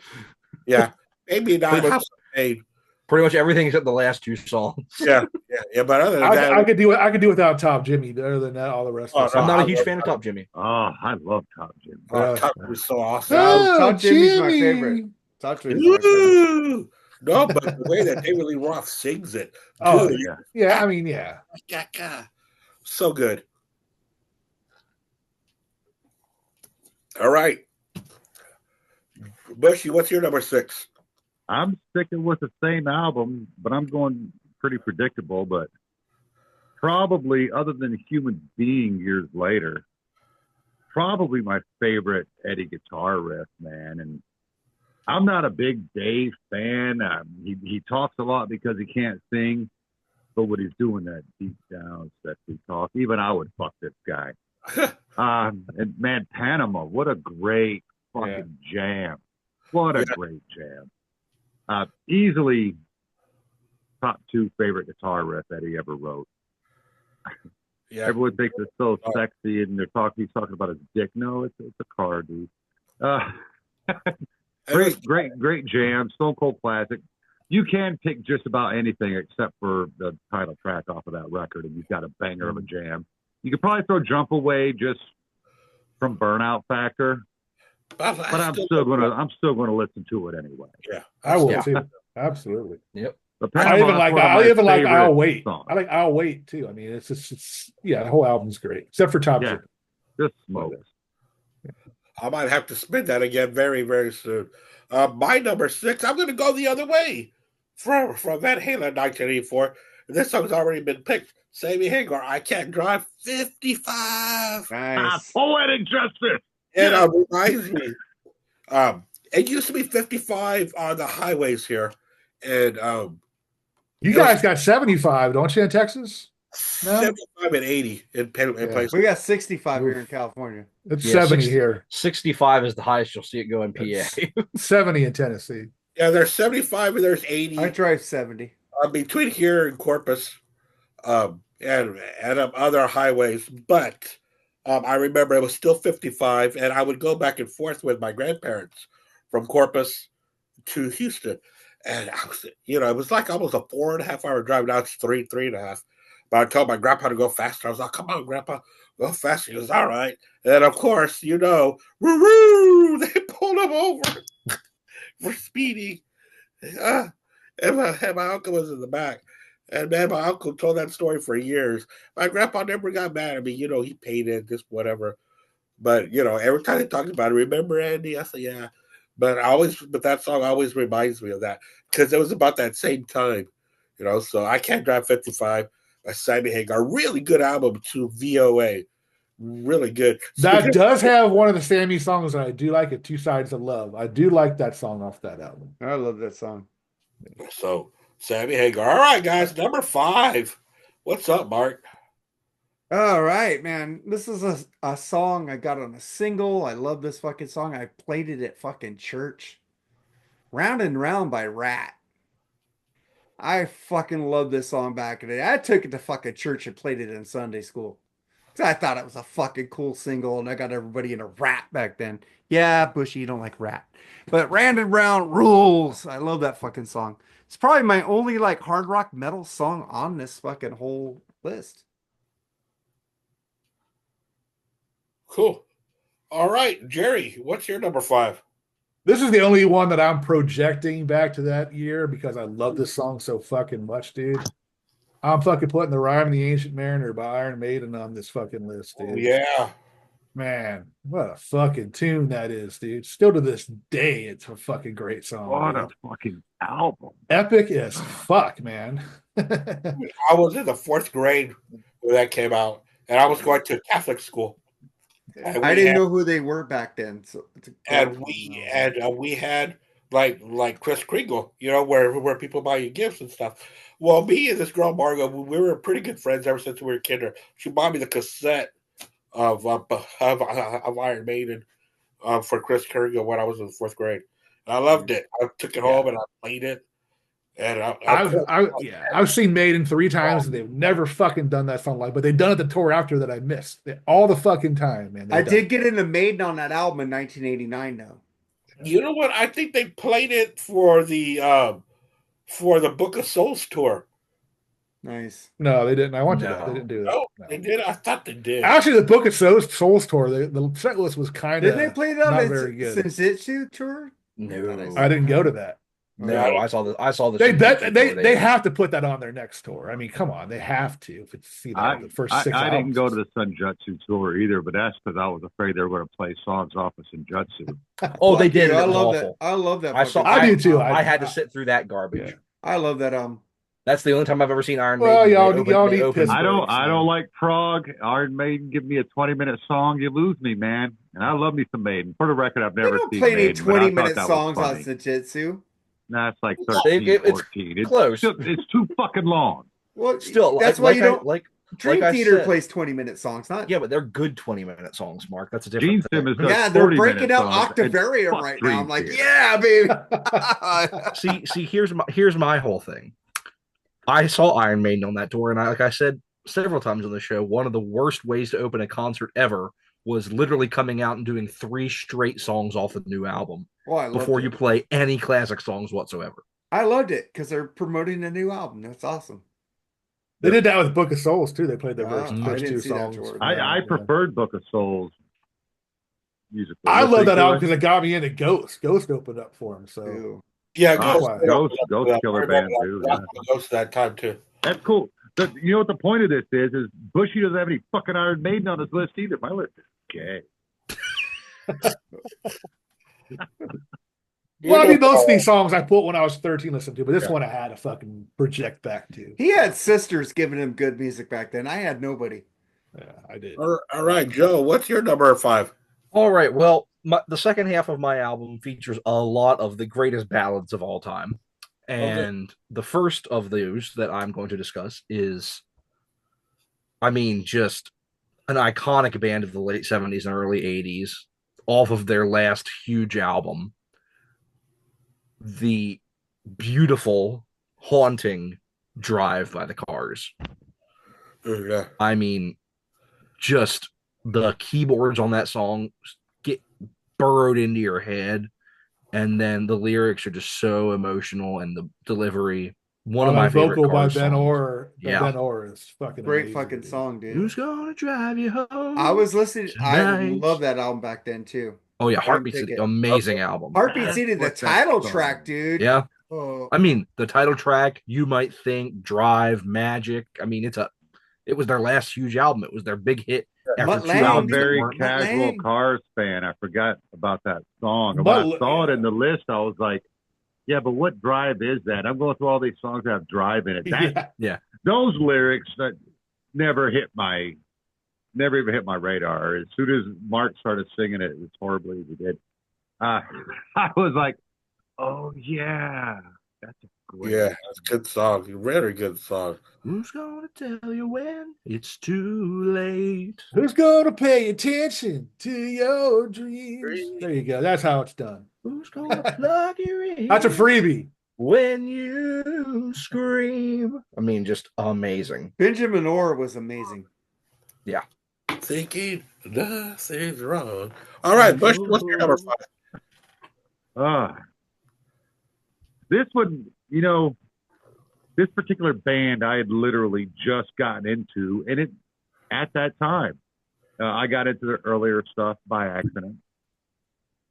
I remember being in a cafeteria, 84, that put us in Heidelberg. So we were going to hang out with my dad at lunch on base. We went to the cafeteria, and they had one of the first video jukeboxes. And I saw this band, and like I said, I had just gotten into them. Dad, can we watch this video? And of course, he gave me the quarter, and I was allowed to play that song, and he played a couple others. Because back then, you could get 3 or 4 songs for a quarter. Yeah. And I was mortified. I was so embarrassed as a 9-year-old kid. Now I think the video's sexy as hell and cheesy as hell. But back then, sitting with my mom and dad, I couldn't even watch it. I listened to it with my head turned and thoroughly enjoyed it. Kiss, Heaven's on Fire. I knew I exactly love what you were talking about when you were talking about that video. I Yeah. got into that song later. It's a great song. I love it. Amazing track. Amazing track. Yeah. There was so much boobs and ass that I had to turn my head, and I was so embarrassed being in front of my parents listening to this. And yeah. a rare cameo appearance from Mark St. John. Yeah, right. Yeah. And it's also the first time I'd ever actually seen Kiss. Because up to that point, I just had the debut album and Kiss Alive, and had been spinning it on my turntable. And yeah, that was on fire. Great tune. And then you listened to the Elder and fell in love with Kiss. No, I was already in love with Kiss, but The Elder's a great album, and people that don't like it are fucking retarded. Absolutely. I'm totally retarded then. Respect your elders, Mark. Respect your elders. Oh, I don't respect that album at all. I'm sorry. That's a pretty good album. I like it. All right. I My love that number album. 5. It's already been mentioned by Jerry. Oh, Sherry. My You can call me- Jerry. That's my nighttime name, Sherry, when I go out, No, but I hate that's the my street. number 8. My number 5 is Oh, Sherry. Yeah, great song. Good It's the song. only song on the album I like. He had that other single I just You did don't not like like. Strung that Out? album. Nah. I love that whole album. Foolish dude. Heart. I did not like that song. Foolish Heart. Oh, I love Foolish Heart. Man, I Oh, did great not album. like that. That's not on the album, was it? Or was that on the It was on soundtrack? Foolish I thought Heart. it was. No, Foolish Heart was on there. Strung Out. Street Talk. It was on Street Talk. Yeah, Street Talk. Great album, dude. I love that album. Foolish. Yeah, Foolish Hearts was on. That's right. It's a good song. Strung Out was my favorite, though. All right. Number 4, Mark. I had this lady on my wall. I loved Like a Virgin by Madonna. I don't care. You guys could call me gay or whatever. I love Madonna. Her first 4 albums are fucking amazing. Border. I was into her on her first album, watching her on MTV with Borderline. Yeah. Lucky Star. Yeah. Lucky Yeah, yeah. Star. I just love Like a Virgin. A great Yeah. fucking song, man. 1984, she came out with that single, and I was like hooked. Just watching her on fucking like The MTV Awards. Oh, man. I'm like, oh, I want to fuck her. It's like 13. Let me fuck this bitch. Sorry. All right, Jerry, what's your number three? Nothing gets a girl hotter by saying I want to fuck this bitch. Yeah, I'm fucked Yeah, up. You know what? I apologize. Thanks for saying that. appreciating my music. You just wanted my hairy 1984 Bush instead. I'm just gonna say I'm sorry for saying that. That was wrong. Remember when she came out of Playboy? Man, that bush was huge. Like everybody was like, "Whoa!" I didn't see the Playboy thing till years later. Yeah, till years. Yeah, I think she later. had. I think she had the hair in the pits too. I think, didn't she? Yeah, she needed a Norelco like a motherfucker. Yeah, that shit was like. No, but I thought she was hot. She was a blonde, especially when she did Material Girl later in '85. I was like, oh my god, I want this lady. She's hot. I was like, You're wrong, because the hottest she was in that Like a Prayer video. oh, that was great too. Jesus. Yeah, It got banned by MTV. Oh, Yeah. cool. That tight dress she had on, that reddish brown hair, that auburn hair. Oh my Yeah. god. She was at her absolute hottest. I didn't like her on the Papa Don't Preach video. She cut all her hair off. I was You like, didn't like her with short hair? Oh, I love no, her. I Well, hated she that. had just done. Hadn't she just done the Dick Tracy movie? Yeah. Yeah. But I like later, the album remember? True Blue. I just didn't like her style on that I album. did like her style then. I didn't. And then I need at least shoulder length. And then she made that movie. Who's that girl? That movie was cheesy. I liked it. Desperately Seeking Susan. Yeah, I like that one. Forget too. Shanghai Nights, man. You can't forget that classic. Shanghai man. Surprise. A Or League whatever. of Their Own. Something like that. League of Their Own was good. League of I love Their Own that was movie. great. Oh, she was fantastic in League of Road, and also Desperately Seeking Secret Susan. That was a good one. Yeah, and she had a couple of good songs on there too, like about Crazy for You. Just don't want no Crazy for You was on the wrestling movie with Matthew Modine. No, that was on. It was on Vision Quest. It was on Vision Quest. It was on Desperately Seeking Susan. No, it was on Vision Quest. I don't think so. It was on Vision Quest. Gary. That was Only the Young with Journey was on there too, dude. I had that soundtrack. I don't know. Look it up. I'm looking it up, so go ahead. All right, let's move on. Number 4, Jerry. Yeah, I mean, another great album from the great band. Love at First Sting album. Ooh. Still Loving You, man. What a great song. fucking song, dude. Thank God they had lyrics in the album when I bought it, because I had no idea what he was saying half the time, but just a great fucking Klaus's voice is amazing in that song. Yeah. It was like that with Europe's The Final Countdown. I couldn't understand shit Joey Pepper. Vision Quest, Crazy for You. You're right. I was gonna say that you're right, but I think Get Into the Groove. You're right. You're right, and fuck you. But I know my shit. well, you got one on me. That's a rarity. But yeah, Still Loving You. The whole album, Love at First Sting, is a great fucking album. Great album. It is. You know, I used to that song I recorded off the radio when I was a kid. You know, just waiting for that perfect song. You know, you've already done your homework. You did supper. You know, you watch a little TV with the family. You go back to your room. You plug in. You know, you turn on your radio. You start recording shit for about an hour or so. So much fun, man. It was such a good time. You know what else Kids was on today Vision don't Quest? understand how we used to burn albums and download songs. Do you know what else just was on? hoping the fucking DJ don't talk through the first 30 seconds of the son of a bitch. Right. Do you know what else was on Vision Quest, Jerry? Yeah. You got Change, John Waite. You got Hungry for Heaven, Dio, Lunatic Fringe, Red Rider, I'll Fall in Love Again, Sammy Hagar, and Hot Blooded Foreigner. Wow. And the Journey song, Only the Young. Yep. Great soundtrack. Yeah. Those songs should have been on Frontiers. Yeah, Only the Young should have been on Frontiers. It would have been Ask the Lonely should have been on Frontiers. Yeah, Yeah. same. Oh, good. Those are just so good songs. So many good songs that were. There's a reason they're on the greatest. I Hits want that album. soundtrack on vinyl now.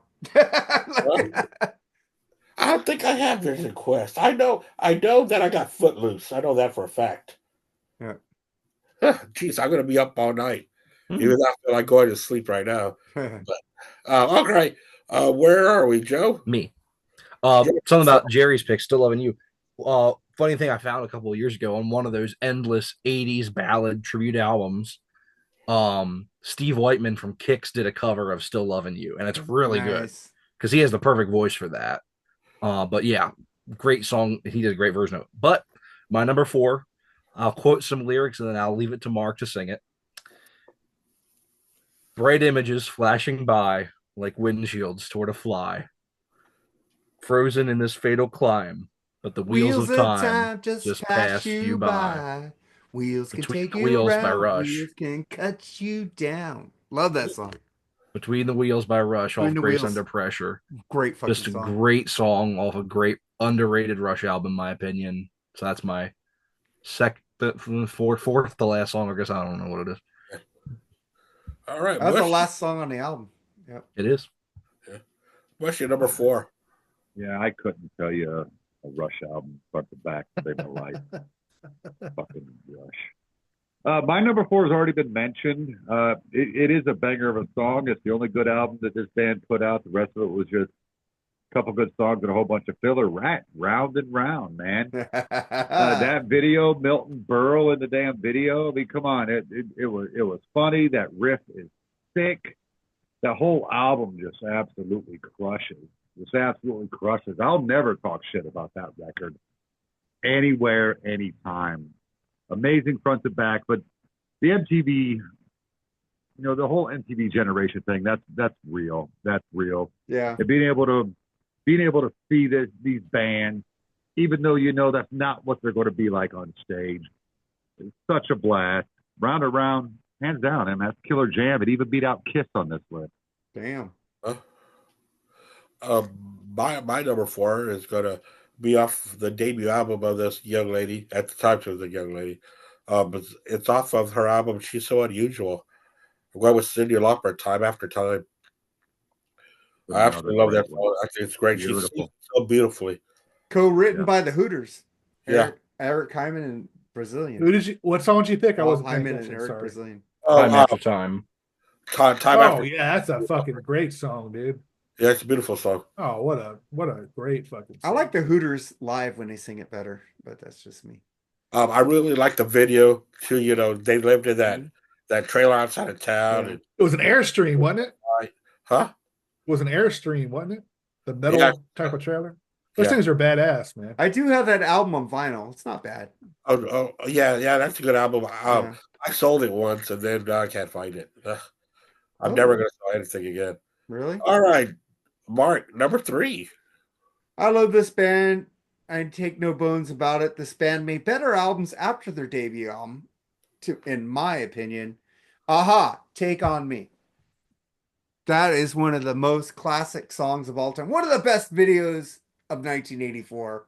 Nobody made a video like that. It was so innovative and so. If you're a comic book nerd, you're just looking at they're drawing it and he just breaks out of the video, becomes alive. It's like so amazing song. Great vocals, great band. They did better albums after this album. I love the song. I love the band. Aha, Take On Me. One of my favorite bands of all time. All right, I gotta say this much about that. I personally love that fucking song. Love it. I'm not gonna talk shit about that. I was super happy when TikTok stole that and made it a whole trend for about 2 months with people doing the whole Take On Me thing with the pencil drawing figures and doing themselves. I thought that was great. Yeah, it's a great song. I know nothing else by that band at all. Yeah, listen to the album Hunting High and Low. That's the debut album. The only other song I know by them is The Living Daylights. That's it. That's a great song. Yeah, I don't even know that one. I know nothing by them. The James Bond theme. The title track, Hunting High. I do know that one then. The title track, Hunting High and Low, off that album is just so fucking beautiful. And The Sun Always Shines on TV, the second single, which dropped after that. It's a great song too. It's a great band. All right, Jerry, number 3. Yeah, I'm gonna go with the Out of the Cellar album too by Ratt, but not Round and Round. My favorite Ratt song is Back for More. Great one. Fucking Awesome love track. that song, dude. I love how it starts out, that acoustic, and then dun dun dun dun dun. Just fucking bad. You can't And that pick a chorus, bad song man. off that album. It's Fucking flawless. chorus. Yeah. And you're back Oh, for you turn away. You're Yeah. back. fucking badass, dude. Yep. Yeah. Yep. Yeah, I told you that album, front to fucking back, there's not a bad track. No. So yeah, that's Oh, my Mercy. Back for More. Are we the morning I'm sorry. after? What's your number 3? Wanted Man. I it's loaded with Yeah. great fucking songs. Wanted Man's my favorite song of that album. All right. My number 3, a band that is, in my opinion, always very kind of intrinsically linked with Ratt, and that is Dawkins and the beautiful Alone Again. Ah, I Yeah. forgot about that song. I One of love my that song. favorite ballads of all time. Don's vocals on that song are amazing. George Lynch's guitar solo is just incredible. That's a good song. I love it. Just I an was incredible listening to ballad. that in '84 too, dude. Yeah, That's a me great too. fucking Yeah. song. Yeah. Beautiful song. Well, I actually went back to it after I had got it under lock and key because I fell in love with In My Dreams in '85, and then I moved my The way song back. that got me into Doc and was Breaking the Chains. Okay. See, for Yeah. me, it's Never Unchain the Night. I love that song too. My I love all-time the favorite Hunter Dawkins too. jam. The Hunter. Oh, yeah. Big Jam. Looking for love. Yeah. On these lonely streets Again. Yeah. They're And they're a again, band when that he just says deserves again, more and George love. just goes, fucking great. All right. Bushy, what's your number 3? Number 3, this particular song I wasn't listening to in '84. I actually heard it probably '86 or '87. Yeah, 87 is when I finally heard it. 'Cause I had to go back, and that's when Bon Jovi broke with "Slippery When Wet." So I went back, checked out their first 2 albums, man, and "Runaway." I think even to this day, and they've got a lot of great songs. I know Bon Jovi catches a lot of shit from the metal community. Because they're idiots. How they got long, Who, Bon Jovi? Yeah, you're right. yeah, they got locked in with the heavy metal scene just because of the way they looked. Just a good fucking hard rock and roll band. I don't even know if you can call them hard rock. They're good Yeah, rock it's a and good roll rock They're band. band. just rock and roll, dude. The fucking "Runaway," man. One of the Yeah. greatest songs With ever. that keyboard. I love the keyboard. Yeah. Yeah. Daddy's It's good sung grown well. fast, Richie and you Sambora find a just way. smokes that damn guitar solo. Yeah. It's a great tune. I wish I would have heard it in 1984. I remember I took a creative writing class when I was in 6th grade in Heidelberg. So by this time, we're still talking '86. And I remember girls writing Bon Jovi on the chalkboard. I didn't know what the fuck it was. Because at that point, I was like listening to some Twisted Sister, some Kiss, some AC/DC, things like that.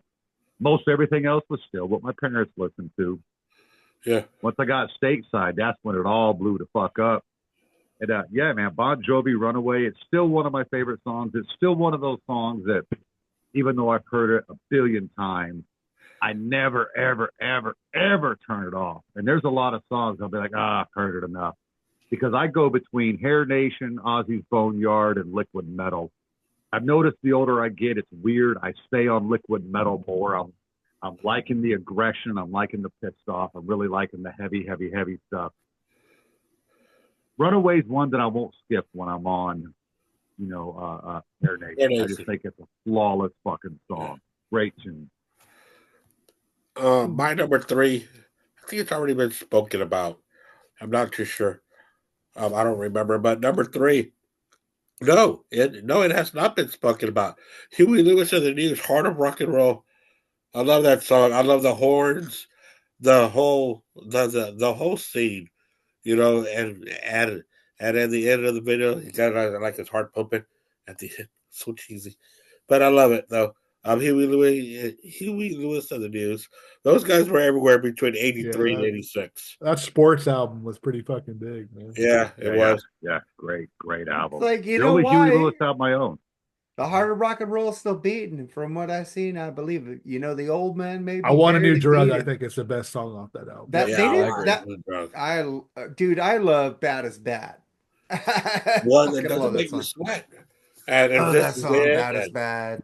and their ballads were just as good too. If So this that's is number it, 3, Huey Lewis. ooh, please. I was let only me able to see him once, but it was really cool. We did a review on Freeform. I had an idiot on there who hated anything but metal. Lee Sinclair. She was on fucking that metal station.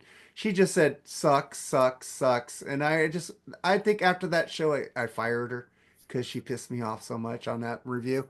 Hey, But what about you sports again? we need to redo sports because that was horrible. That Yeah, was you the can do worst. it the right way, Mark. Yeah, it Yeah. pissed me off. All right, number 2. Number 2, I got into this band from the album before this called War, U2. And this song was all over fucking MTV. Pride in the Name of Love. Yeah. It's a fucking great song. I never get fucking tired. In the name of love. Oh, you One don't have to. You more don't have to in sing the name of it. love. Yeah. You know, early That's morning, April 4th, a shot rings out in the Memphis Memphis. sky. Yay! Realize they took your life, but they could not take your pride. Fucking love that song. In the name. Live versions rule. Yeah, I suck singing. It's karaoke. I love it. Jerry taking his headphones off got me. That's a good song. You know, Damn. Jerry, I love you. I would have took my headphones off too if I was singing. Let me take them off. Okay, but I get to hear myself. All right, Right, Pride Jerry. in the Name of Love, you two. Good song. I love it. Number 2, Jerry. I think Bushy mentioned this song earlier. Fucking Sister Christian, man. I mean, it's still, I think, in my opinion, one of the best songs ever written, as far as I'm concerned, man. That whole album, Midnight Madness, of course, you know, When You Close Your Eyes, You Can Still Rock in America, Let 'Em Run, Touch of Madness. Touch It's of just Madness. loaded with fucking great songs. But Yeah. Sister Christian, it was such a great song. It was the second concert I ever seen was that tour, actually. And Oh, wow. the first was Yes 9012 live. Then it was a couple weeks later, I saw Night Rage of Midnight Madness. It blew me away. They had the big ass American flag in the back. I just remember Jeff Watson, man. His fucking guitar solo was out of this fucking world, dude. Everybody says Brad Gillis. He's a great guitar player. Brad is, Yeah. but man, Jeff Watson was fucking fantastic. I'm really surprised he doesn't do much, man. He hasn't done anything, has he? Well, he's had some health problems. Oh yeah, that's true. But man, I mean, what a fucking guitar solo, man. I mean, like it introduced me to the guitar heroes, man, back then. He was definitely one of them. And that album, you know, really got me into guitar, man. Great, great, great song. Sister Christian, man, just a beautiful tune. I mean, we all know this song, so I'm rambling here. So Sister Christian's my number 2. But isn't the whole concept behind it, a girl contemplating giving up her virginity? Do I understand the song correctly? I think it was about Kelly's sister, wasn't it? Yeah, Yeah. that's what I thought. Well, that's Motoring means like driving, right? Yeah. Yeah. Going away, like running away, you know, Yeah. trying to find another man, you know, Mhm.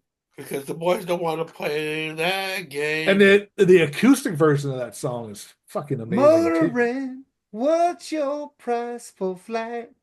Finding Mark, Mr. we Right. all know the song. We all know the song. Hey, we do It'll karaoke be on all our shows. all right tonight. I thought I was singing better than Andy, at least. Hey, I'm sick. What Yeah, was the what's other your hit off that? excuse, There's Mark? another hit off that album that I forgot. There's another hit. I can't. Yeah, remember. it's in my When you honorable close your eyes, mentions. When you Still Rock close in your eyes. America. Yeah. Oh, Yeah. another. Just one of those fucking songs that just bring you back, dude. I mean, That's a really good album too. And hell, that band is still great live. I love Yeah. seeing them live still. Exactly. A couple of years ago, I saw them open a show with Touch of Madness, and I Oh, I freaked love that out. song. I got Dr. Fuck got on me by not picking Touch of Madness on the Night Ranger show. Said you were right, dude. I fucked up. That same show, I saw them. They opened with Touch of Madness, and they pulled out "Why Does Love Have to Change" off that I album. love the song too. Oh wow, pretty cool. All right, JoJo, what's your number 2? All right, well, 3 other people on this show have already picked a song by this band off this album. I will be picking a different song. No, I'm not picking Round and Round. No, I'm not picking Back for More. I'm picking my favorite song off that album, and that is the closing track, Scene of the Crime. Oh wow, That Epic. bass line. Starts that off, song, man. and then it's a weird song where like it starts off with like it's not like a verse chorus kind of thing. It has this weird intro like the "I wanna rock," like it kind of leads in like that, and then it gets into the "I think you've been caught." That whole, and it's just amazing song. One of my favorite Ratt songs, probably my favorite song off that album. good one. All right, Bushy, what's your number 2? All right, number 2. This album has been mentioned, but it's my all-time favorite song by this band, from possibly the greatest album they ever released. The video, man, stone cold classic. It's actually what made me a fan, even though, again, this is one of those songs that I heard later.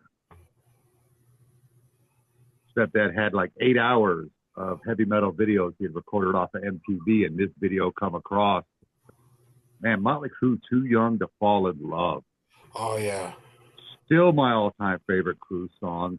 It's one of my favorite music videos. I know it's cheesy. Those guys couldn't really kung fu fight, just in case you guys didn't know. They were Maybe Tommy acting Lee's dick could. poorly. It was better than Kiss and All Hell's Breaking Loose video. I mean, so, Way better. I can't picture Vinny better. Vincent knocking somebody out, but you know, it is what it is. Yeah. Oh, totally fucking agree. No, it's still a great song. Back then when I was young, 14, 15, so that would have been 88, 89 for me, 89, 90. Man, it still made sense. Those lyrics made sense because, you're starting to get your first piece of ass and such. Great tune, Too Young to Fall in Love. Still, hands down, my favorite Motley Crue song. Great song. Yeah. My number 2, I'm going to go with Phil Collins, Against All Odds. Nice. Fucking great song. Great song. It's beautifully written, and it's sung with so much passion. That's why I have it at number 2. All right, guys. We're up to that moment. Number one. We're doing the ending shuffle. Number 1, guys. The number 1 song in 1984 to you. Mark, what's your number 1 for 84?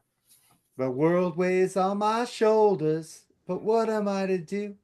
You sometimes drive me crazy, but I worry about you. Distant Early Warning by Rush. Oh, yeah. I remember seeing that video. I go, fuck, it's cheesy as fuck with a kid on a fucking missile. But fuck, I love this song. It still wasn't as bad as the Time Stand Still video. That was their worst. I like that song now. But I just an early warning, man. It's just like a cruising under your radar, watching from the satellites. Take a page from the red book and keep it in your sights. Red alert, red alert. Fucking great fucking song. It's like Neil Peart writes the best lyrics. I'm sorry, motherfuckers. Fuck everybody else. Neil Peart is my favorite lyricist of all time. Never heard of her. Fuck you. I thought you were gonna go Pert. Like the that is how you pronounce it. Like the shampoo, it's Peart. He even said it on Eddie Trunk one. It's Peart. So there you go. Snob. All right, It's Gary. Peart. What's your number 1 song for 1980?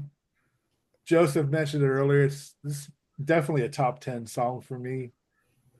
Sung by the great Benjamin Orr, Drive, man. It's one of my favorite. It's just a fucking fantastic song, man. We talked about the vocal of that song. It's just, man, I'm telling you, dude, it's so heart-telling. And I think Rico Kasich, I think, wrote the song, if I remember right. Yeah, he wrote pretty much everything. He wrote everything. Yeah. But and I seen him trying to sing that song. It just wasn't the same as Ben singing it. Benjamin Orr, man, I'm telling you, that dude could fucking sing, dude. Yeah. I mean, I think his best song, their best songs are the ones that he's singing. So those are my favorite Cars songs, or his songs. But that song in particular, I think Rico Kasich met his wife there. I think in that video, if I remember right too. But anyway, man, just a great fucking vocal by Ben. So that's my number 1, Drive by the Cars. All right, Joseph, what's your number 1 song for 1984? Well, I never meant to cause you any sorrow. Never meant to cause you any pain. I only wanted one time to see you laughing. Purple Rain. In the Purple Rain. Nice. One of the greatest Prince songs ever written. One of the greatest guitar solos ever put to tape. Made even all the better by that Super Bowl performance.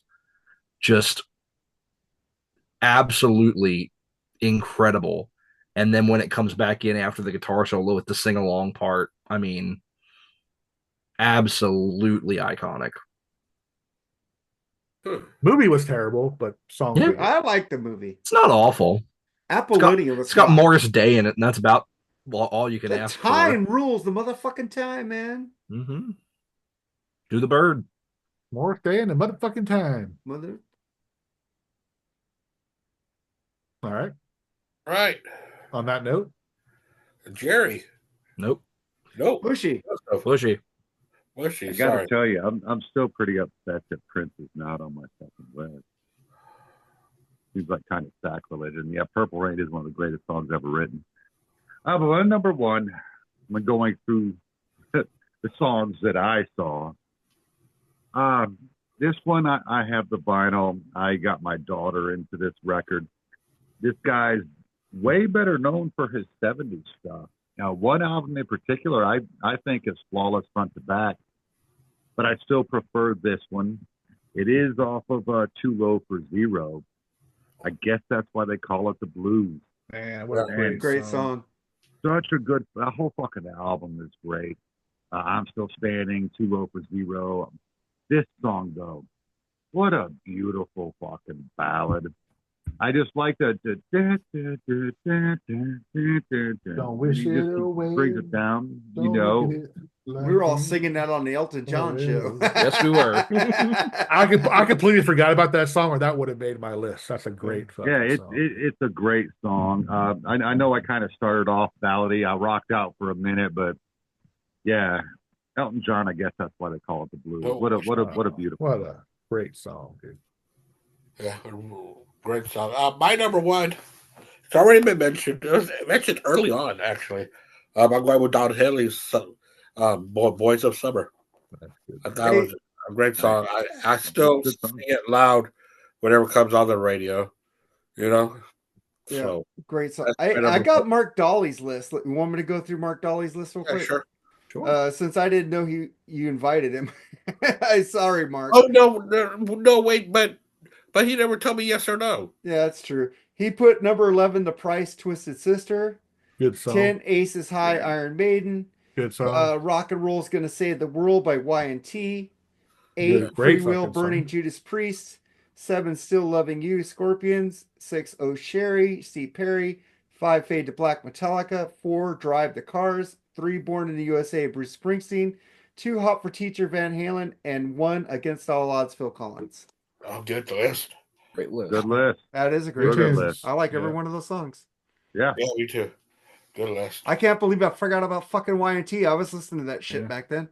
I had Keep on Running in my list, but other songs beat it out. You guys got mentions? Yep. Can I rattle through my list? Honorary mentions. Yeah. Mark, I got Wham! Wake Me Up Before You Go. Garbage. Night Ranger, When You Close Your Eyes. The Cure, The Caterpillar. Simple Minds, Up on the Catwalk. All right.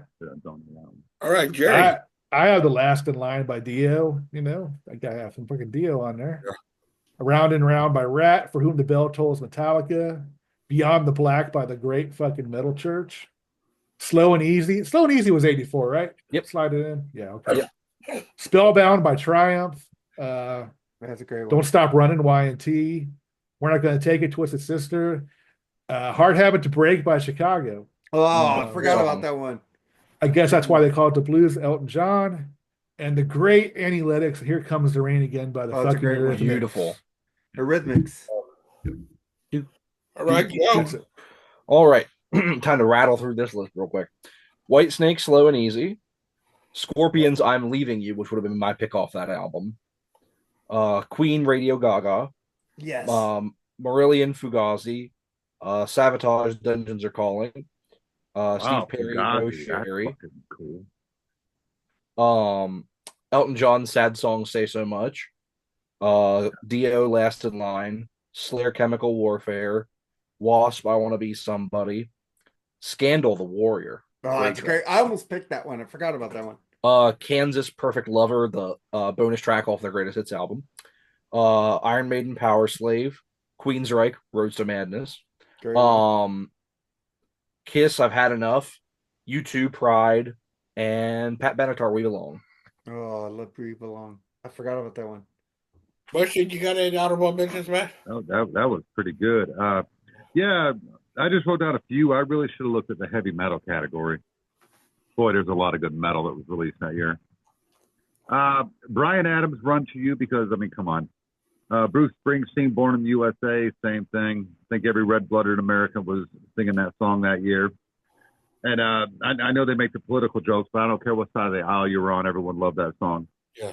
John Cougar Mellencamp's Authority song. Oh, I love Tina that song. Turner, come on, breaks out from underneath Ike's grip and busts out with What's Love Got to Do with It. What a great fucking tune. And then Billy Joel, Uptown Girl, because I can still remember Christy Brinkley in that damn Red auto Rose. shop garage, whatever music video. It's fucking great. It was everywhere. Yeah, my honorable mentions, Bruce Springsteen, Dancing in the Dark, Great one. ZZ Top Legs, Dawkins, Just Got Lucky, Iron Maiden, Aces High, John Lennon, Nobody Told Me, Nobody Told Me There'd Be Days Like These, Nice one. Strange, also We Belong by Pat Benatar is on Nice. my list as well. So that is our list for 1984. I hope everybody enjoyed it. Thank you for having me as a guest host. Thank you so much. I really enjoyed it. Yeah, it's easy for us, man. We're lazy. We like to have guests. Yeah. It's awesome. Saves us a lot of So we of could trouble. just like sit back and relax. But man, what do you got going on, Andy? Yeah, next Wednesday on Black Spinner Circle, we are going to have Joseph with his pick. We're doing concept albums of the 1970s. Nice. So we're going to be doing that Well, next there's week. only one correct answer for the number one, by the way. That is my number one, probably, Jerry. Okay. Pink That's Floyd? probably my number one too, Jerry. All right. That's rough. What do you got going on, Bushy? Fucking nothing. God, life sucks so bad right now. I tripped over my computer cord at work yesterday, so I can't charge my laptop. So right now I can't record any bitch stop podcast. I lost my hard drive about 4 months ago. I got no music anymore except for what I have on vinyl and CD. But I am going to Rockin' Pod, and I have something cool that I can announce later. But I get to take a cool role at the Rockin' Pod. I'm looking forward to it. That's all I got. Trying to get my computer fixed and get the podcast going again. Both of them. Hang out with Bushy and the Plug podcast. Musical more with Bushy and Metal Mike. I need to get on both of those. Metal Mike is right. I'm telling you, we are the most cursed podcast in all of podcasting. Yeah. Because we get going and life gets in the way. Yeah. Hurricanes and all that shit, man. Dude, and now we have 3 wildfires burning in our area. I know. I North saw that. We Carolina. were having it here in California. About 40 minutes from me, it's burning. I'm like, I was going to ask you Western if North you were Carolina okay. cannot get a break. Yeah, we're right now on the Roku channel. I didn't know that this was going on, but they have fire aid. Yeah, that's going on right now. Tonight. Yeah. That's in Los Angeles at the Forum and the Intuit Dome, like both of them. They got Green Day playing. That's well, they got Stills, no, Dust Up Stills and Ashwood Dawes, which look pretty cool. So Joseph, you got anything going on, man? Yep, I'm gonna be on Andy's show next week. Yeah. All right, Jerry. Not a goddamn thing. I'm fucking sick and miserable. I want to go to bed. All right, but you know what's coming on Freeform tomorrow. But anyway, I want to thank Bushy, Andy, and Joe. Man, thanks for being on, dude. I love. Thanks for having us as always. Thanks for having me, man. It's always, very fun. Always great to have you on, Nate. Man, come on, anytime, man. Anytime. So what about that? Hey, Rock and Metal Combat Podcast want to get us on for OU812. They want to question you on that album. Me? They want to you. See, yeah, you. Me and Dr. Fuck been talking about that because he doesn't believe you that you like Women and Children First and Fair Warning. You like OU812 better than those 2 albums. I'm a bigger Sammy fan. I don't know why it's so hard to fathom. Hey, I like something you don't like. It's okay. He doesn't believe. Go to sleep. But Jerry, we're doing tomorrow on Freeform. We got Paul Di'Anno's. What is it? What the fuck album did we do? I can't remember. Did you do Battle Zone or what? Battle Zone. Yeah, we did Battle Zone. That'll be a funny episode. I can't remember the fucking album we did. It's Battle Zone. I've actually got that vinyl. I've never listened to it. Yeah, you don't have to. Great. Yeah, it was a hit come and miss on. album. The only Iron Maiden is with Paul Di'Anno because all these other fucking hack losers are Right. like, oh, well, I only like it this year. I know, right? Right. I can't like something if it's not. Hey, I the love original, Paul but Di'Anno. I love prefer Paul Di'Anno Iron but Maiden, but I like a lot Purple of the Mark Bruce 2, stuff. 3, 4, 5, 6, 7, 8, 9, 10. Shut the fuck up. Hey, Jerry likes Blaze, so we could discount his. I like Blaze Bailey Iron Maiden, so I mean, I there's like no one of those albums. Virtual All right. X. All right, Yeah, guys. next time. Yeah. All right, guys. What's next week on the BS sessions? What is next week, Jerry? I don't fucking know. I don't fucking know either because you didn't come up with Oh, is it anything. my pick? I think Yeah, I got it because down. remember we were Actually, gonna hold do on. we were gonna do Travis, Yeah, but we're hold doing on. it on Wednesday. Remember? Did I? You Did I didn't do? pick anything yet. Did I do war movies or John Cougar? What did I pick? You didn't pick anything. Okay, well, I'll think about it more then.